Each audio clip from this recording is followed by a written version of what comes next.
financial fraud, and a conspiracy that went all the way to the deputy director of the Federal Bureau of Investigation.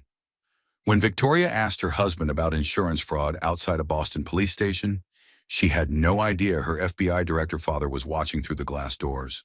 She had no idea that her husband's violent response would trigger an investigation that would uncover decades of murder, money laundering, and corruption at the highest levels of American law enforcement. But here's what makes this story truly extraordinary. Victoria wasn't just a victim. For months, while being abused and isolated, she was methodically documenting evidence, recording conversations, and building a case that would bring down an entire criminal organization. All while 8 months pregnant and fearing for her life. This is a story about courage in the face of impossible odds, about justice prevailing over power, and about how one woman's refusal to be silenced changed everything. Don't you dare embarrass me in there. Bradley Morrison's fingers dug into Victoria Hayes Morrison's arm as they approached the glass doors of the downtown police station. At 8 months pregnant, every step felt labored, but Brad's grip made walking even more difficult. She tried to shift her purse to create some distance, but his hold only tightened.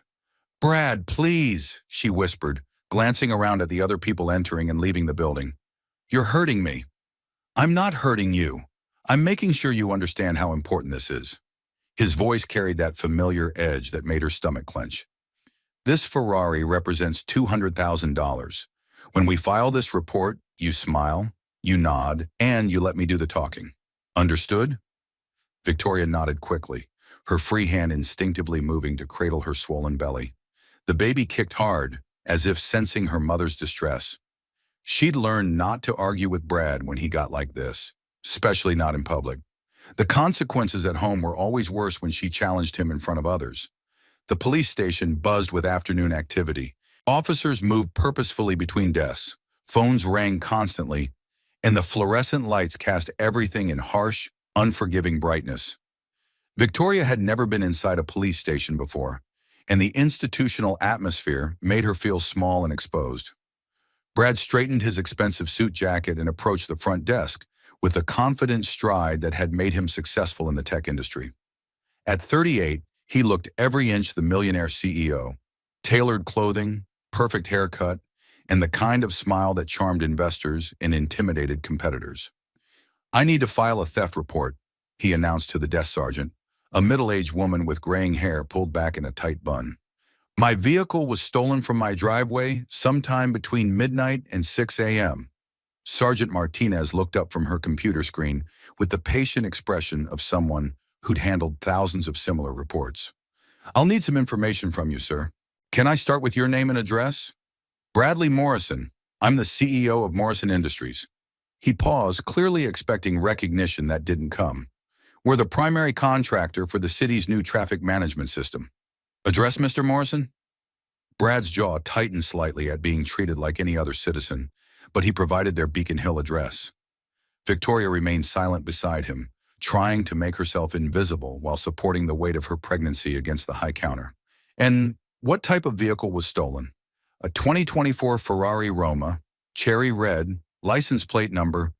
Brad rattled off the details with increasing irritation as Sergeant Martinez methodically entered each piece of information into her system. "Any security cameras on your property?" "Of course, but they were mysteriously malfunctioning last night." Brad's tone suggested this should be obvious. Victoria felt a cold spike of anxiety. She remembered Brad checking the cameras obsessively before they left the house, muttering about technical difficulties. Something about his explanation hadn't felt right then, and it felt even less right now. "We'll need to see the footage from your security system, even if it's not working properly," Sergeant Martinez explained. "Sometimes our tech specialist can recover data that appears corrupted." "I'm telling you, there's nothing to recover. The system was down." Brad's voice rose slightly, drawing glances from nearby officers. "Look, I don't think you understand who you're dealing with here. Morrison Industries has contracts worth $50 million with this city. I expect this investigation to receive priority attention." Sergeant Martinez's expression didn't change. "Sir, every theft report receives the same professional attention, regardless of the victim's occupation. I'll need you to sign this initial report, and Detective Sullivan will follow up within 24 hours. Brad snatched the pen from her hand with enough force to make Victoria flinch. As he signed the document, she noticed his signature looked different somehow, shakier than usual. The baby kicked again, harder this time, and she shifted uncomfortably. "Is there anything else I need to know about this theft?" Sergeant Martinez asked, her gaze moving between Brad and Victoria. "Any unusual circumstances, anyone who might have had access to your property? Anything that seemed out of place?" "Nothing," Brad said quickly. "It was a random theft, probably some street criminals who saw an opportunity." Victoria opened her mouth to mention the strange phone calls Brad had been receiving lately, calls that made him pace and swear under his breath. But Brad's warning grip on her arm tightened, and the words died in her throat. "Mrs. Morrison, do you have anything to add?" Sergeant Martinez addressed Victoria directly, something in her tone suggesting professional intuition. Before Victoria could respond, Brad stepped forward. "My wife is 8 months pregnant and exhausted. She was asleep when the theft occurred and has nothing relevant to contribute." The dismissal stung, but Victoria had grown used to Brad speaking for her. It was easier than risking his anger later. She started to nod in agreement when something made her pause. Sergeant Martinez was looking at her with genuine interest, waiting for her to speak for herself. It had been so long since someone had asked for her opinion, her perspective, her voice. The moment stretched uncomfortably as Victoria wrestled with the unfamiliar opportunity to be heard. She began, then felt Brad's fingers dig deeper into her arm. "I was asleep, like my husband said." But even as she spoke, Victoria realized she was lying. She hadn't been asleep at midnight. She'd been awake, standing at the bedroom window, watching Brad in the driveway. He'd been on his phone, gesturing angrily at someone she couldn't see. After the call ended, he'd stood there for nearly an hour, just staring at the Ferrari. The memory crystallized with sudden, uncomfortable clarity. Brad had known the car would be gone. He'd been saying goodbye to it. "If there's nothing else," Brad said, "we need to contact our insurance company. This has been traumatic enough for my pregnant wife." As they turned to leave, Victoria caught Sergeant Martinez watching her with a concerned expression that felt familiar. It was the same look her father used to give her during their last conversation 3 years ago, right before she married Brad. A look that said, "I see more than you think I do, and I'm worried about what I see." The automatic doors slid shut behind them, and Brad immediately released her arm. Victoria rubbed the spot where his fingers had been, knowing there would be bruises tomorrow. There always were. "That went well," Brad said, but his voice carried an edge of anxiety she'd learned to recognize. "The insurance will pay out within 30 days, and we'll have this mess behind us." Victoria stopped walking. The piece of the puzzle she'd been avoiding suddenly clicked into place with devastating clarity. "Brad," she said carefully, "you filed an insurance claim before we even reported it stolen, didn't you?" His face went very still. "What are you talking about?" "You called the insurance company this morning, before we came here. I heard you on the phone giving them the claim number." Her voice grew stronger as the truth became unavoidable. "You can't have a claim number unless you already filed the report, but we just filed the police report now." Brad's expression shifted through several emotions: surprise, calculation, and finally cold anger. They were standing on the sidewalk outside the police station, surrounded by people going about their normal Thursday afternoon business. But Victoria suddenly felt very alone. "You need to be very careful about what you're suggesting, Victoria." "I'm not suggesting anything. I'm asking a direct question." 8 months of pregnancy had given her time to think, time to notice patterns, time to see through the golden cage Brad had built around their marriage. "Did you have the Ferrari stolen for the insurance money?" The slap came so fast she didn't see it coming. Brad's open palm connected with her cheek with a crack that seemed to echo off the concrete around them. The force of it, combined with her shifted center of gravity, sent her stumbling backward. Victoria's hands flew to her belly as she lost her balance, her only thought to protect the baby.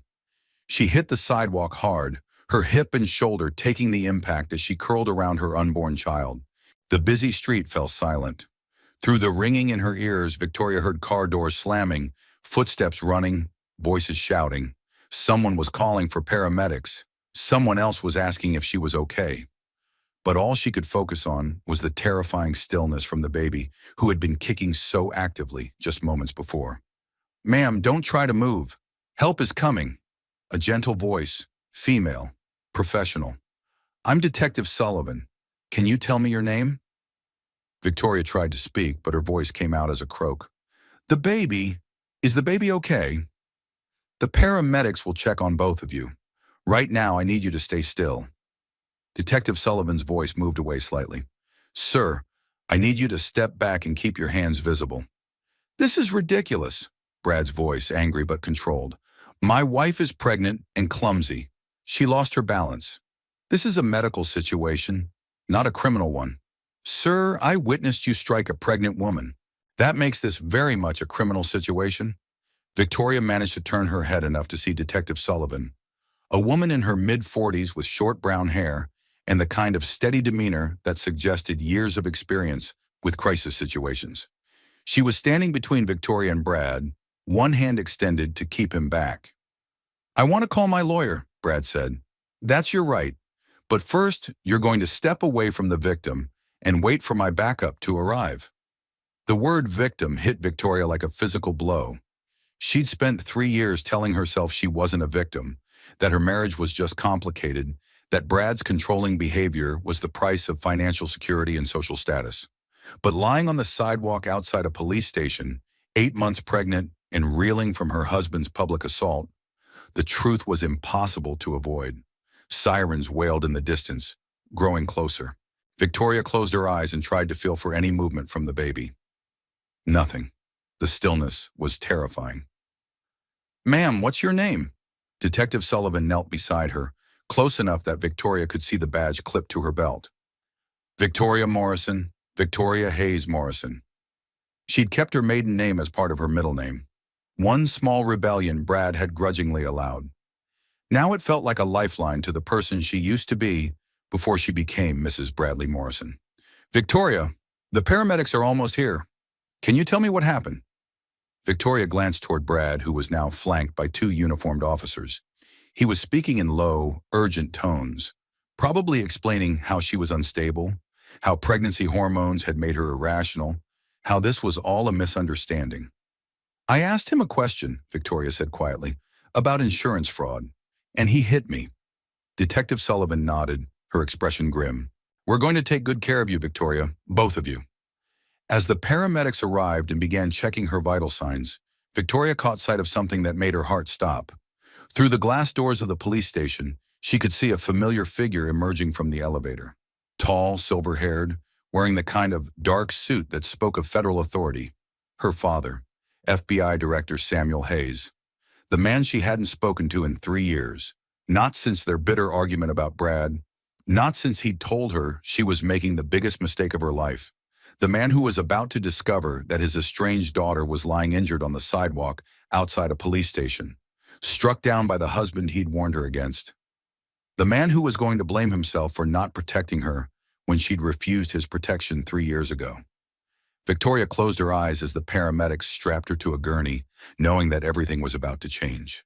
The perfect life she'd built with Brad, the penthouse apartment, the social status, the financial security, was cracking apart like an eggshell, and there was no going back to pretending it had ever been perfect at all. The elevator doors opened with a soft ding, and FBI Director Samuel Hayes stepped into the police station lobby, his attention focused on the briefing folder in his hands. At 58, Sam Hayes had spent 35 years in law enforcement, the last 8 as the director of the Federal Bureau of Investigation. He'd seen enough crime scenes, enough violence, enough human cruelty to last several lifetimes, but nothing had prepared him to see his daughter lying on a gurney outside the building where he'd come for a routine terrorism task force meeting. "Director Hayes?" Detective Sullivan approached him as he stood frozen in the doorway. "Sir, I think you need to know, that's my daughter." The words came out flat, professional, betraying none of the earthquake happening inside his chest. Samuel Hayes had trained himself never to show emotion in public, never to give opponents or allies alike any insight into his personal vulnerabilities. But watching paramedics load Victoria into an ambulance while her husband stood in handcuffs was testing every rule he'd lived by. "Yes, sir. Victoria Morrison. She was assaulted by her husband approximately 10 minutes ago. The attack occurred in full view of multiple witnesses. Sam forced himself to look at Bradley Morrison for the first time, the man who'd married his daughter despite Sam's explicit warnings, the man who'd convinced Victoria to cut contact with her family 3 years ago, the man who was now being read his rights for striking a pregnant woman on a public sidewalk. What's his status? Under arrest for assault and battery on a pregnant victim. We're waiting for the domestic violence unit to arrive for processing. Detective Sullivan paused. Sir, I have to ask, did you know about any prior incidents of abuse? The question hit Sam like a physical blow. Had he known? He'd suspected. Victoria's withdrawal from the family, her reluctance to visit without Brad present, the way she'd stopped expressing opinions in conversations, all warning signs he'd recognized but hadn't acted upon. He'd told himself he was respecting her choices as an adult. In reality, he'd been respecting his own pride more than his daughter's safety. No, he said quietly, but I should have. Through the glass doors, Sam could see the ambulance pulling away, taking Victoria and his unborn grandchild to the hospital. The grandchild he'd never met, might never meet, depending on how badly she'd been injured. Director, Agent Michael Thompson appeared at Sam's elbow.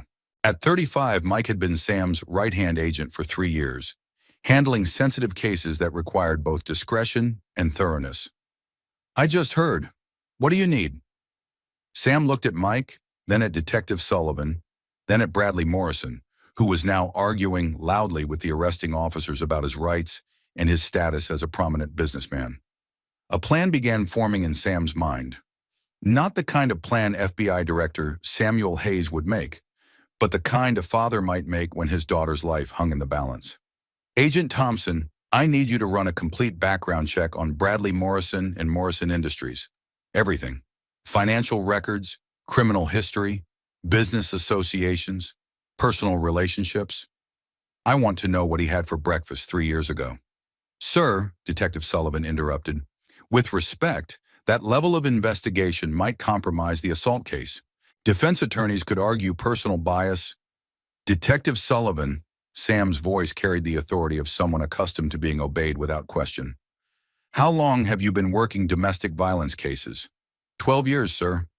Then you know that assault charges are just the tip of the iceberg. Men who hit their pregnant wives in public have been escalating in private for months, possibly years. If Morrison has been abusing my daughter, I want to know about it. If he's been committing other crimes, I want to know about that too. Sam pulled out his phone and scrolled to a number he hadn't called in 3 years. Victoria's mother, Margaret Hayes, his ex-wife, the woman who'd warned him that his job would cost him his family if he wasn't careful. She'd been right about many things during their marriage, and she'd probably been right about that too. Maggie? Her voice was exactly as he remembered. Warm, concerned, instantly alert to crisis. It's Sam. Victoria's been hurt. She's on her way to Massachusetts General Hospital. The silence on the other end stretched for several seconds. Margaret Hayes had been a high school English teacher for 30 years before retiring. She taught hundreds of teenagers how to read between the lines, how to recognize when someone wasn't telling the whole truth. She would hear everything he wasn't saying. How badly is she hurt, Sam? I don't know yet. Brad hit her. She fell. She's 8 months pregnant. Each sentence felt like swallowing broken glass. I'm heading to the hospital now. I'll meet you there. Margaret's voice was steady, but he could hear her moving around, probably grabbing her keys and purse. Sam, how did you find out about this? I was at the police station when it happened. Right place, right time. Or wrong place, wrong time, depending on how you looked at it. If he hadn't been there, Victoria might have minimized the incident, might have gone home with Brad and pretended nothing had happened. But he had been there, and now there was no pretending. Agent Thompson approached as Sam ended the call. Director, I've got preliminary information on Morrison Industries. It's not good news. How not good? They're under active investigation by the Securities and Exchange Commission for fraudulent reporting. 3 different government contracts are being reviewed for bid manipulation. And, sir? Mike lowered his voice. Morrison's personal finances are a mess. He's leveraged to the point where losing a single major contract could bankrupt him. The pieces began falling into place with sickening clarity. A desperate man with a pregnant wife, and mounting debts. A man who'd isolated his wife from her family, particularly from her father who happened to be the director of the FBI. A man who might see violence as his only remaining option for maintaining control. There's more, Mike continued. I ran Morrison's name through our domestic terrorism database, just to be thorough. He's not a suspect, but his name appears in connection with 3 different cases, always as a potential victim of threats, never as a perpetrator. What kind of threats? Anonymous emails threatening his family if he didn't pay various debts. Phone calls warning him about consequences for his business practices. Text messages suggesting harm might come to his pregnant wife. Mike paused. Sir, I think Morrison has been manufacturing evidence of external threats to cover his own criminal activity. Sam felt the familiar cold rage that had made him effective in law enforcement for 3 decades. Bradley Morrison wasn't just an abuser. He was a calculated criminal who'd been setting up Victoria as either a victim or a scapegoat for his own crimes.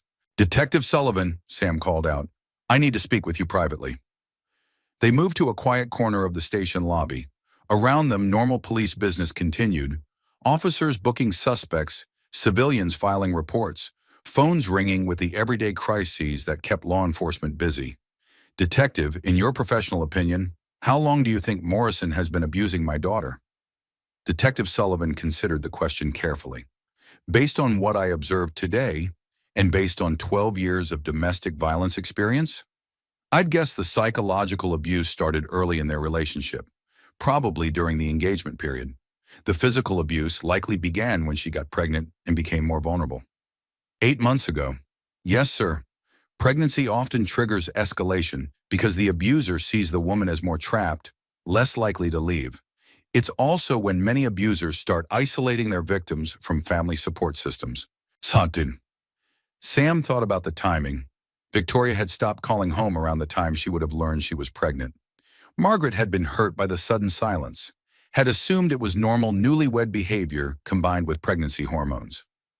They'd all assumed she was just busy building her new life with Brad. There's something else you should know, Detective Sullivan continued. When I asked Mrs. Morrison what happened, she didn't hesitate to tell me about the insurance fraud question that triggered the assault. In my experience, abuse victims often minimize or lie about what caused their injuries. The fact that she immediately identified fraud suggests she's been documenting his behavior. You think she has evidence? I think your daughter is smarter than her husband gives her credit for, and I think she's been planning something. Before Sam could respond, his phone rang. The caller ID showed Massachusetts General Hospital. This is Director Hayes. Someone. Director Hayes, this is Dr. Jennifer Walsh at Mass General. Your daughter Victoria Morrison was just brought in by ambulance. She's asking for you. The words hit him harder than any testimony he'd ever heard in a criminal trial.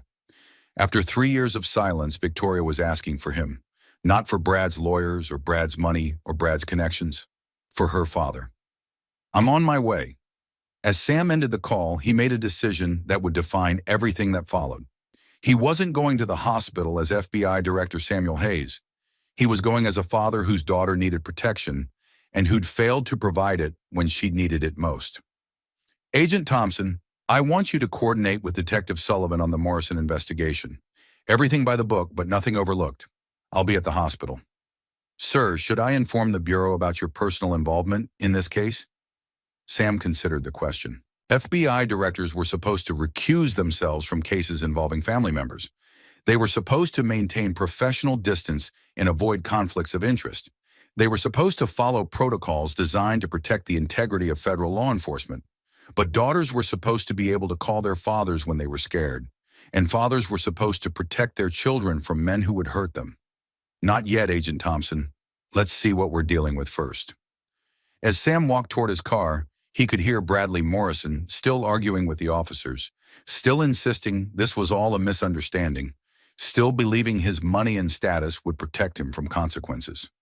Morrison had no idea that he'd just assaulted the daughter of the most powerful law enforcement officer in the United States. He had no idea that his victim's father had resources Morrison couldn't imagine, and a motivation that made those resources extremely dangerous. Most importantly, Morrison had no idea that his desperate gamble to maintain control over Victoria had just triggered a chain of events that would destroy everything he'd built his identity around. Sam started his car and headed toward the hospital, toward his daughter, toward a reckoning that was 3 years overdue.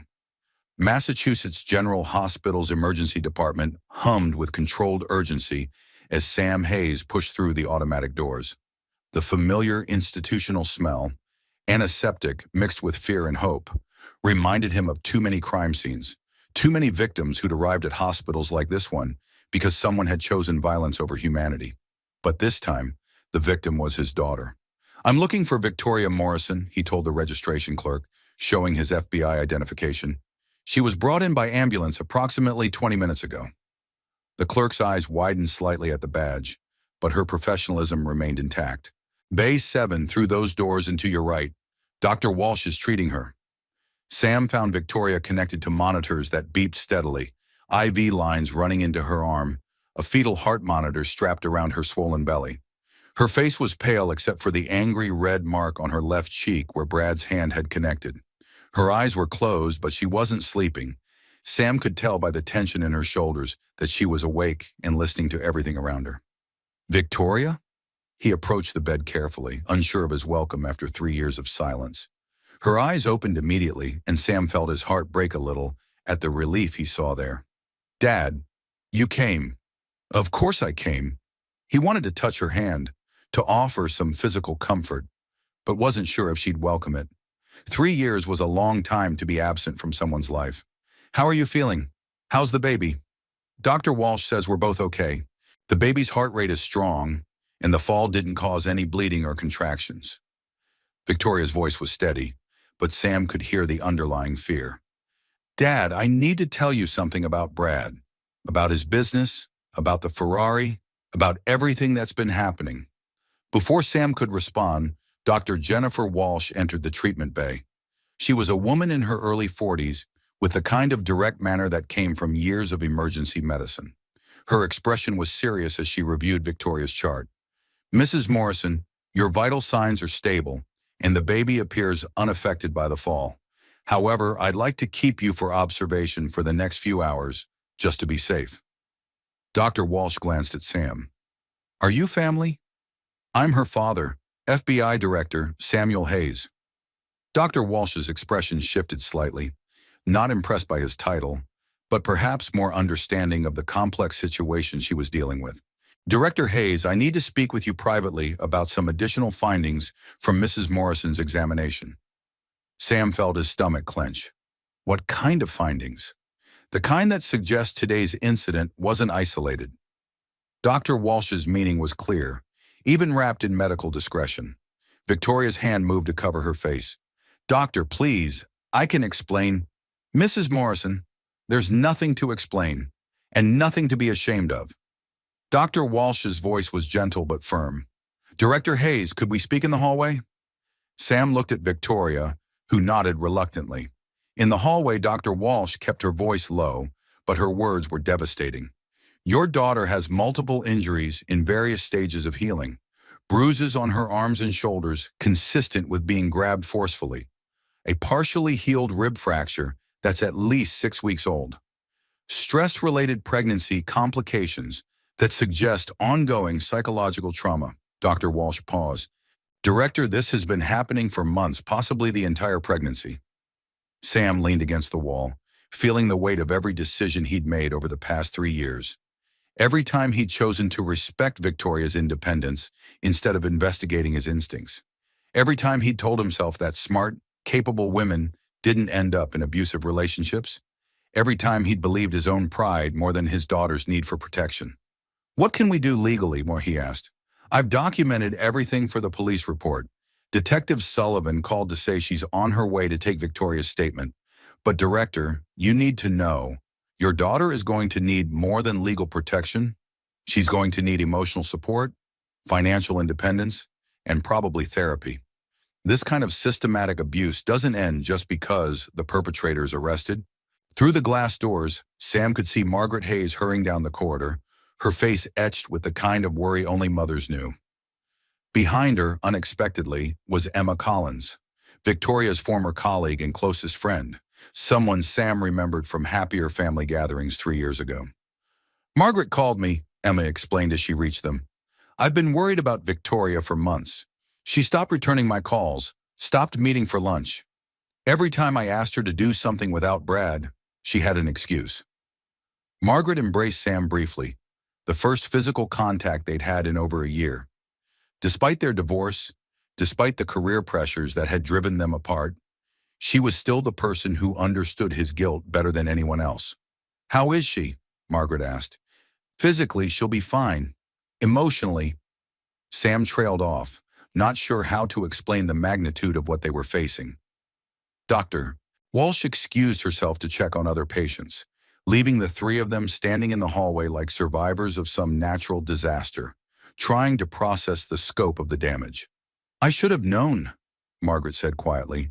When she stopped calling, when she stopped visiting, when she started making excuses for why Brad couldn't come to family gatherings, I thought she was just busy with work and pregnancy and marriage. We all thought, Sam interrupted. We all missed the signs because we wanted to believe she was happy. Emma Collins shook her head. I didn't miss the signs. I knew something was wrong, but every time I tried to talk to her about it, she'd change the subject or cancel our plans. And then Brad would show up at work events, always touching her, always speaking for her, always positioning himself between her and other people. Work events? Sam asked sharply. Victoria quit Morrison Industries 8 months ago, right after she got married. Brad said she wanted to focus on preparing for the baby, but Emma hesitated, then continued. I heard from mutual friends that Brad had been pressuring her boss to fire her. He claimed she was becoming unreliable due to pregnancy, that she was making mistakes that could cost the company clients. Sam felt the familiar cold rage building in his chest. She was forced out, systematically isolated from her professional network, from her income, from her sense of identity outside of being Brad's wife. Emma's voice carried the anger of someone who'd watched a friend disappear into an abusive relationship. Sam, I think she's been trying to find a way out for months. Some of the questions she asked me about employment law, about financial independence, about prenatal health insurance, she's been planning something. Detective Sullivan appeared at the far end of the corridor, approaching with the measured pace of someone who'd interviewed hundreds of domestic violence victims. Sam recognized the careful balance, moving quickly enough to gather evidence while emotions were fresh, but slowly enough not to traumatize someone who'd already been through enough. Director Hayes, Mrs. Hayes, Ms. Collins, how is Victoria doing? Stable, Sam replied. Doctor says she can give a statement if she's up to it. Before I speak with her, I need to update you on her husband's status. Bradley Morrison has been charged with assault and battery on a pregnant victim. He's being held without bail pending a dangerousness hearing tomorrow morning. Without bail? Margaret looked surprised.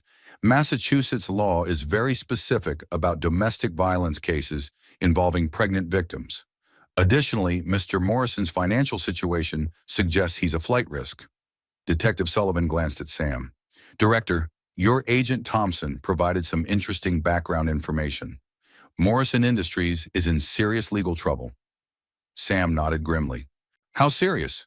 Serious enough that Morrison might see his wife and child as either assets to be protected at all costs or liabilities to be eliminated. Detective Sullivan's blunt assessment hung in the air like a threat. We need to consider the possibility that today's assault was an escalation, not an isolated incident. Through the glass doors to Victoria's treatment bay, they could see her sitting up in bed, one hand on her belly, staring at the fetal heart monitor, with an expression Sam couldn't read.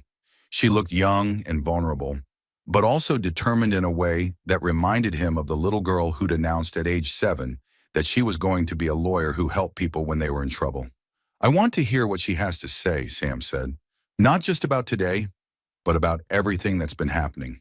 Sir, Detective Sullivan said carefully, you should know that anything your daughter tells me might be used as evidence in criminal proceedings against her husband. And given your position with the FBI, there could be complications if this case becomes high profile. Sam considered this. Protocol demanded that he step back, let local law enforcement handle the domestic violence case, while federal agents dealt with Morrison's financial crimes. Protocol demanded that he avoid any appearance of using his position for personal reasons. But Protocol had already failed his daughter once. When she'd needed protection, Protocol had kept him at arm's length, respecting her privacy while she was being systematically abused. When she'd needed someone to see through Brad Morrison's carefully constructed facade, protocol had prevented him from investigating the man his daughter was marrying. Detective Sullivan, I'm going to be very clear about something. I'm not here as FBI Director Samuel Hayes. I'm here as Victoria's father. Whatever she needs, legal protection, federal investigation, or just someone to hold her hand while she gives her statement, that's what she gets. Detective Sullivan nodded slowly. Understood, sir. Shall we go talk to your daughter? As they prepared to enter Victoria's room, Sam caught sight of a familiar figure through the hospital's main entrance. Agent Thompson, moving with the purposeful stride that usually meant he'd discovered something important. Director, Mike called out as he approached. We have a problem. Morrison made his one phone call from jail. His lawyer? No, sir. He called someone named Grace Morrison, apparently his mother. She's hired a private investigator and a crisis management firm. They're already working on damage control, claiming Victoria's injuries were accidental and that she's been emotionally unstable throughout the pregnancy. Sam felt something cold and sharp settle in his chest. Brad Morrison wasn't just fighting the criminal charges. He was preparing to destroy Victoria's credibility, to paint her as an unreliable witness who couldn't be trusted to tell the truth about her own assault. There's more, Mike continued. The private investigator Morrison's mother hired, he used to work for the Bureau. He knows our procedures, knows how we build cases, and he's already requesting Victoria's medical records, claiming Morrison needs them to defend against false accusations. Emma Collins stepped forward, her face flushed with anger. They're going to try to make this her fault. They're going to claim she's lying about everything. Not if we document the truth first, Detective Sullivan said grimly. Mrs. Morrison's statement becomes even more critical now. We need her version of events on record before Morrison's defense team can muddy the waters. Sam looked through the glass at his daughter, who was still staring at the fetal heart monitor with that expression of quiet determination. Victoria had been protecting herself and her unborn child for months, probably without any support or encouragement from the people who should have been helping her. Now it was time for her family to start protecting her back. Let's go hear what she has to say, Sam said. All of it. Dr. Jennifer Walsh returned to Victoria's bedside as the family gathered around her. The fetal heart monitor continued its steady beeping, a reassuring counterpoint to the tension filling the small treatment bay. Mrs. Morrison, before Detective Sullivan takes your statement, I need to discuss my medical findings with you. Dr. Walsh's voice was professional but kind. You have the right to have these injuries documented as evidence, but you also have the right to privacy regarding your medical information. What would you like to do? Victoria looked at her father, then at her mother, then at Emma. These were the people who tried to warn her about Brad, the people she'd pushed away to protect them from the truth about her marriage. I want everything documented, she said quietly. All of it. The bruises, the rib fracture, the stress complications. I want people to know what he's been doing to us. Her hand moved protectively over her belly. To both of us. Dr. Walsh nodded and began her clinical recitation. Patient presents with facial swelling and bruising consistent with being struck by an open hand. Additionally, I've observed bruising on both upper arms in the pattern, consistent with forceful gripping. X-rays reveal a partially healed fracture to the 7th rib, approximately 6 to 8 weeks old. Sam felt his hands clench into fists. 8 weeks ago, Victoria would have been 6 months pregnant. Brad Morrison had broken his pregnant wife's rib and somehow convinced her not to seek medical treatment. The rib fracture, Dr. Walsh continued, appears to have been caused by blunt force trauma, possibly from being pushed against a hard surface. Mrs. Morrison, do you remember how that injury occurred? Victoria's voice was barely above a whisper. I dropped a glass in the kitchen. Brad said I was being careless with his expensive dishes. He pushed me, and I hit the corner of the counter. Margaret Hayes made a sound somewhere between a gasp and a sob. Emma Collins reached over and took Victoria's free hand, squeezing gently. Did you seek medical treatment at the time? Dr. Walsh asked. Brad said it was just bruised. He said emergency rooms were for real emergencies, not for clumsy pregnant women who couldn't hold on to a water glass. Victoria's recitation was flat, emotionless, the tone of someone who'd internalized her abuser's voice.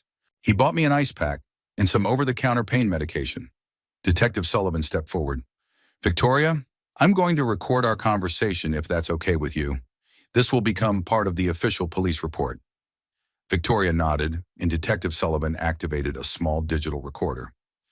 This is Detective Rebecca Sullivan, badge number 4791, interviewing Victoria Hayes Morrison at Massachusetts General Hospital on Thursday, September 1st, 2025, at 4:30 p.m. Mrs. Morrison, can you tell me what happened this afternoon at the police station? Victoria took a deep breath and began. Her voice grew stronger as she spoke, as if telling the truth was gradually giving her back pieces of herself she'd forgotten existed. We went to file a report about Brad's stolen Ferrari, but while we were there, I realized he'd already filed an insurance claim before we reported it to police. When I asked him about it outside the building, he got angry. He told me to be careful about what I was suggesting. Victoria paused, touching her cheek gingerly. Then he hit me, hard enough that I lost my balance and fell. Had your husband hit you before today? Yes. The single word carried the weight of months of secrets. The first time was about 7 months ago. I was organizing his home office, and I found some financial documents that didn't make sense. Bank statements showing transfers to accounts I'd never heard of, contracts with companies that didn't seem to exist. When I asked him about them, he said I was being paranoid and nosy. Victoria shifted uncomfortably in the hospital bed. That night, he grabbed my arms and shook me. He said marriage meant trust, and if I didn't trust him, maybe I wasn't ready to be a wife and mother. Emma Collins was crying quietly. Margaret Hayes looked like she was fighting the urge to drive to the jail and confront Brad Morrison personally. Sam felt the cold rage building into something that would require all his professional discipline to contain. Can you tell me about other incidents? Detective Sullivan asked gently. The rib happened 6 weeks later, but there were other things. He'd grab my arms when he was angry, hard enough to leave bruises. He'd push me when I asked questions he didn't want to answer. He'd corner me against walls when he was making a point, standing so close I couldn't breathe properly. Victoria's clinical recitation was devastating in its matter-of-fact tone. But it was never constant. He'd hurt me, then apologize and buy me something expensive. Jewelry, designer clothes, a new car. He'd say pregnancy was stressing both of us, that we just needed to get through these difficult months and everything would be better once the baby came. Wash, did you ever consider leaving? Detective Sullivan asked. Every day. Victoria's honesty surprised everyone, including herself. But Brad controlled all our finances. My name wasn't on any of the accounts, even our checking account. He said it was for tax purposes, that his accountants had set everything up to maximize our financial efficiency. Sam felt sick. Victoria, you had your own job when you married him, your own income. Not for long. Brad told my boss I was becoming unreliable due to pregnancy hormones. He provided examples of mistakes I'd supposedly made, projects I'd supposedly mishandled. My boss felt bad about letting me go, but Brad had documentation that made it look like I was becoming incompetent. Emma Collins looked up sharply. Victoria, those were your projects. You never made those kinds of mistakes. I know that now, but at the time, Brad showed me emails that looked like they came from my work account. Project files that looked like things I'd created. He said pregnancy brain was real, that I was making errors and not remembering them. Victoria's voice carried the bewilderment of someone who'd been systematically gaslit. He was so concerned, so supportive. He said the best thing for the baby was for me to stop working and focus on my health. Detective Sullivan exchanged glances with Sam. Mrs. Morrison, do you think your husband falsified documents to get you fired from your job? I know he did. I found the real versions of those emails on his laptop 3 weeks ago. None of the mistakes were mine. He'd created fake versions to show my boss, then deleted the real ones from my work account. Victoria looked directly at her father. Dad, I've been documenting everything for 2 months. Photos of bruises, copies of financial documents, recordings of conversations where he threatens me. Sam felt a surge of pride mixed with heartbreak. Where is this evidence? Hidden in Emma's apartment. I've been pretending to visit her for pregnancy yoga classes, but really I've been building a case. Victoria's voice grew stronger. I know about the fraudulent government contracts. I know about the money laundering through Morrison Industries. I know about the fake companies he created to funnel city funds into his personal accounts. The room fell silent except for the steady beeping of the fetal heart monitor. Victoria had just confessed to conducting her own investigation into her husband's criminal activities while he was systematically abusing her. Agent Thompson, who'd been quietly observing from the doorway, stepped forward. Mrs. Morrison, the evidence you've collected could be crucial to the federal investigation. But I have to ask, how did you access your husband's financial records without his knowledge? Victoria almost smiled. Brad thinks pregnant women are stupid and technology challenged.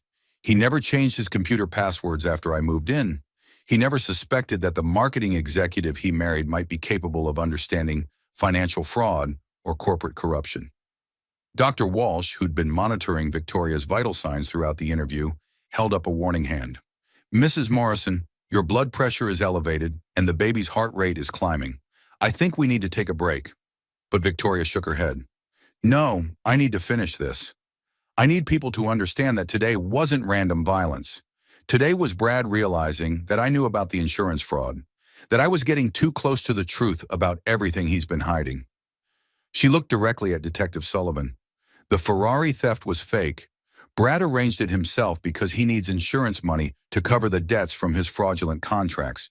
When I figured it out and asked him about it, he knew his whole house of cards was going to collapse. Detective Sullivan nodded grimly. Mrs. Morrison, in your opinion, what do you think your husband would have done if this confrontation had happened in private instead of outside a police station? Victoria was quiet for a long moment, her hand moving protectively over her belly. When she spoke, her voice was steady but chilling. I think he would have hurt me badly enough that I wouldn't be able to testify against him.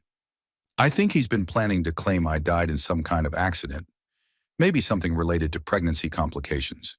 He's been telling people for weeks that I've been unstable, that I've been having emotional problems. The room erupted in shocked voices, but Victoria held up her hand. 2 weeks ago, Brad took out a $5 million life insurance policy on me.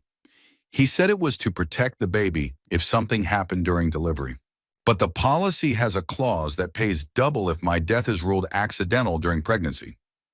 Sam felt something cold and final settle in his chest. This wasn't just domestic violence. This was premeditated murder, planned and calculated by a man desperate enough to kill his pregnant wife to avoid prison. Victoria, he said quietly, you're not going home with him. Ever. I know, Dad. That's why I've been documenting everything. That's why I kept the evidence at Emma's apartment. That's why I asked him about the insurance fraud in public, where there would be witnesses. Victoria looked around the room at the people who loved her. I knew if I confronted him privately, I might not survive it. But I also knew I couldn't keep living with him, couldn't raise a child with a man who was planning to murder me. Detective Sullivan turned off the recorder. Mrs. Morrison, what you've just told us changes everything about this case. We're not just looking at domestic violence anymore. We're looking at attempted murder, insurance fraud, and criminal conspiracy. Emma Collins was staring at Victoria with a mixture of admiration and horror. Tori, you've been doing this alone for months. Why didn't you ask for help? Victoria looked at her father, then at her mother. Because I was ashamed. Because I thought people would ask why I stayed, why I married him after Dad warned me about him, why I didn't leave the first time he hurt me. Tears started flowing down her cheeks. Because I thought if I was smart enough to investigate his crimes, I should have been smart enough not to fall for his lies in the first place. Margaret Hayes stood up and carefully embraced her daughter, mindful of the IV lines and monitor wires. Oh, sweetheart, being smart doesn't make you immune to being manipulated. Being strong doesn't mean you can't be trapped. Dr. Walsh checked Victoria's monitors and frowned. I'm seeing some concerning changes in the baby's heart rate. Mrs. Morrison, I think the stress of this conversation is affecting your pregnancy. We need to focus on keeping you and the baby stable. But before anyone could respond, Agent Thompson's phone buzzed with an urgent message. He read it quickly, then looked up with an expression that made Sam's stomach clench. Director, we have a problem. Morrison just made another phone call from jail, this time to someone we can't identify. The number's registered to a burner phone. The call lasted 30 seconds and all he said was, Plan B is now in effect. Victoria's face went white. Oh God, Grace Morrison. Brad's mother. She's been helping him plan something. Detective Sullivan grabbed her radio. I'm calling for protective custody. If Morrison has accomplices on the outside, Mrs. Morrison could still be in danger, even with him in jail. As alarms began sounding and security personnel rushed toward Victoria's room, Sam realized that arresting Brad Morrison had only been the first move in a much more dangerous game. And somewhere out there, Brad's mother was implementing a plan that might put Victoria and her unborn child in even greater danger than they'd faced at home. The secure conference room at Massachusetts General Hospital buzzed with controlled urgency as Agent Thompson spread files across the table. Victoria had been moved to a private room under protective custody with 2 security guards stationed outside her door. Dr. Walsh had managed to stabilize both Victoria and the baby, but the stress of the day's revelations was taking its toll. Sam Hayes sat at the head of the table, officially recusing himself from the federal investigation, but unofficially coordinating every aspect of his daughter's protection. Detective Sullivan sat to his right. Her domestic violence case now expanded into something much larger and more dangerous. Morrison Industries is a shell, Agent Thompson began, opening the first file. What looks like a successful tech company is actually an elaborate money laundering operation disguised as government contracting. He spread out a series of financial documents. Over the past 3 years, Morrison has been awarded $57 million in federal and municipal contracts, traffic management systems, cybersecurity consulting, data analysis for city planning. But here's the problem. None of the work was ever actually completed. Emma Collins, who'd been granted temporary clearance due to her role as Victoria's evidence custodian, leaned forward. How is that possible? Wouldn't the cities notice if they paid for services they never received? They would if they were paying attention, but Morrison was clever.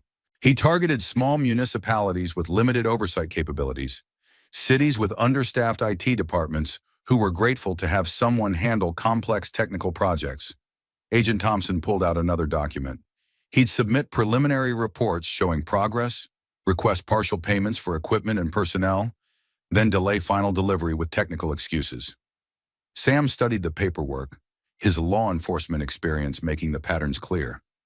By the time city officials realized they weren't getting what they paid for, Morrison had already moved the money through multiple accounts and fake companies.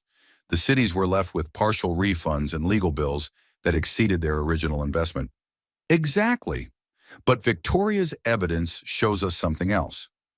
Agent Thompson opened a laptop and displayed a series of email exchanges.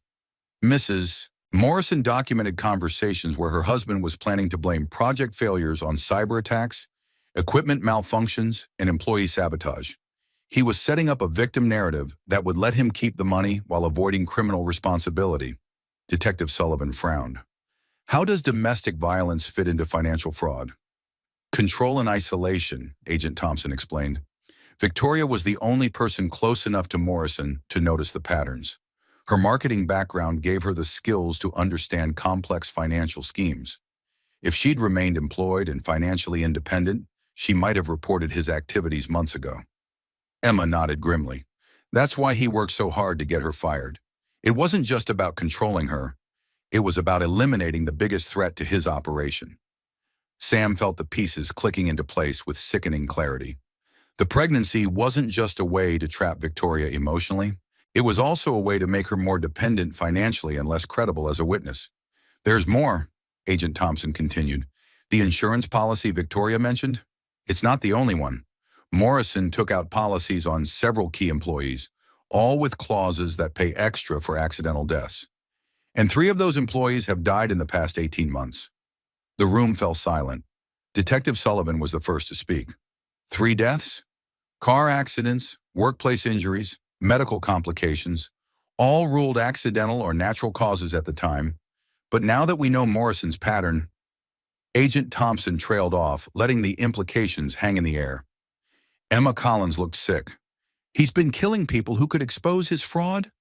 We can't prove that yet, but we can prove that Morrison collected over $2 million in insurance payouts from those deaths, and that all 3 victims had access to information that could have exposed his criminal activities. Sam stood up and began pacing, a habit from his early FBI days when complex cases required physical movement to help his brain process information. So we're not just dealing with domestic violence and financial fraud. We're potentially dealing with a serial killer who's been using insurance policies as a murder-for-profit scheme.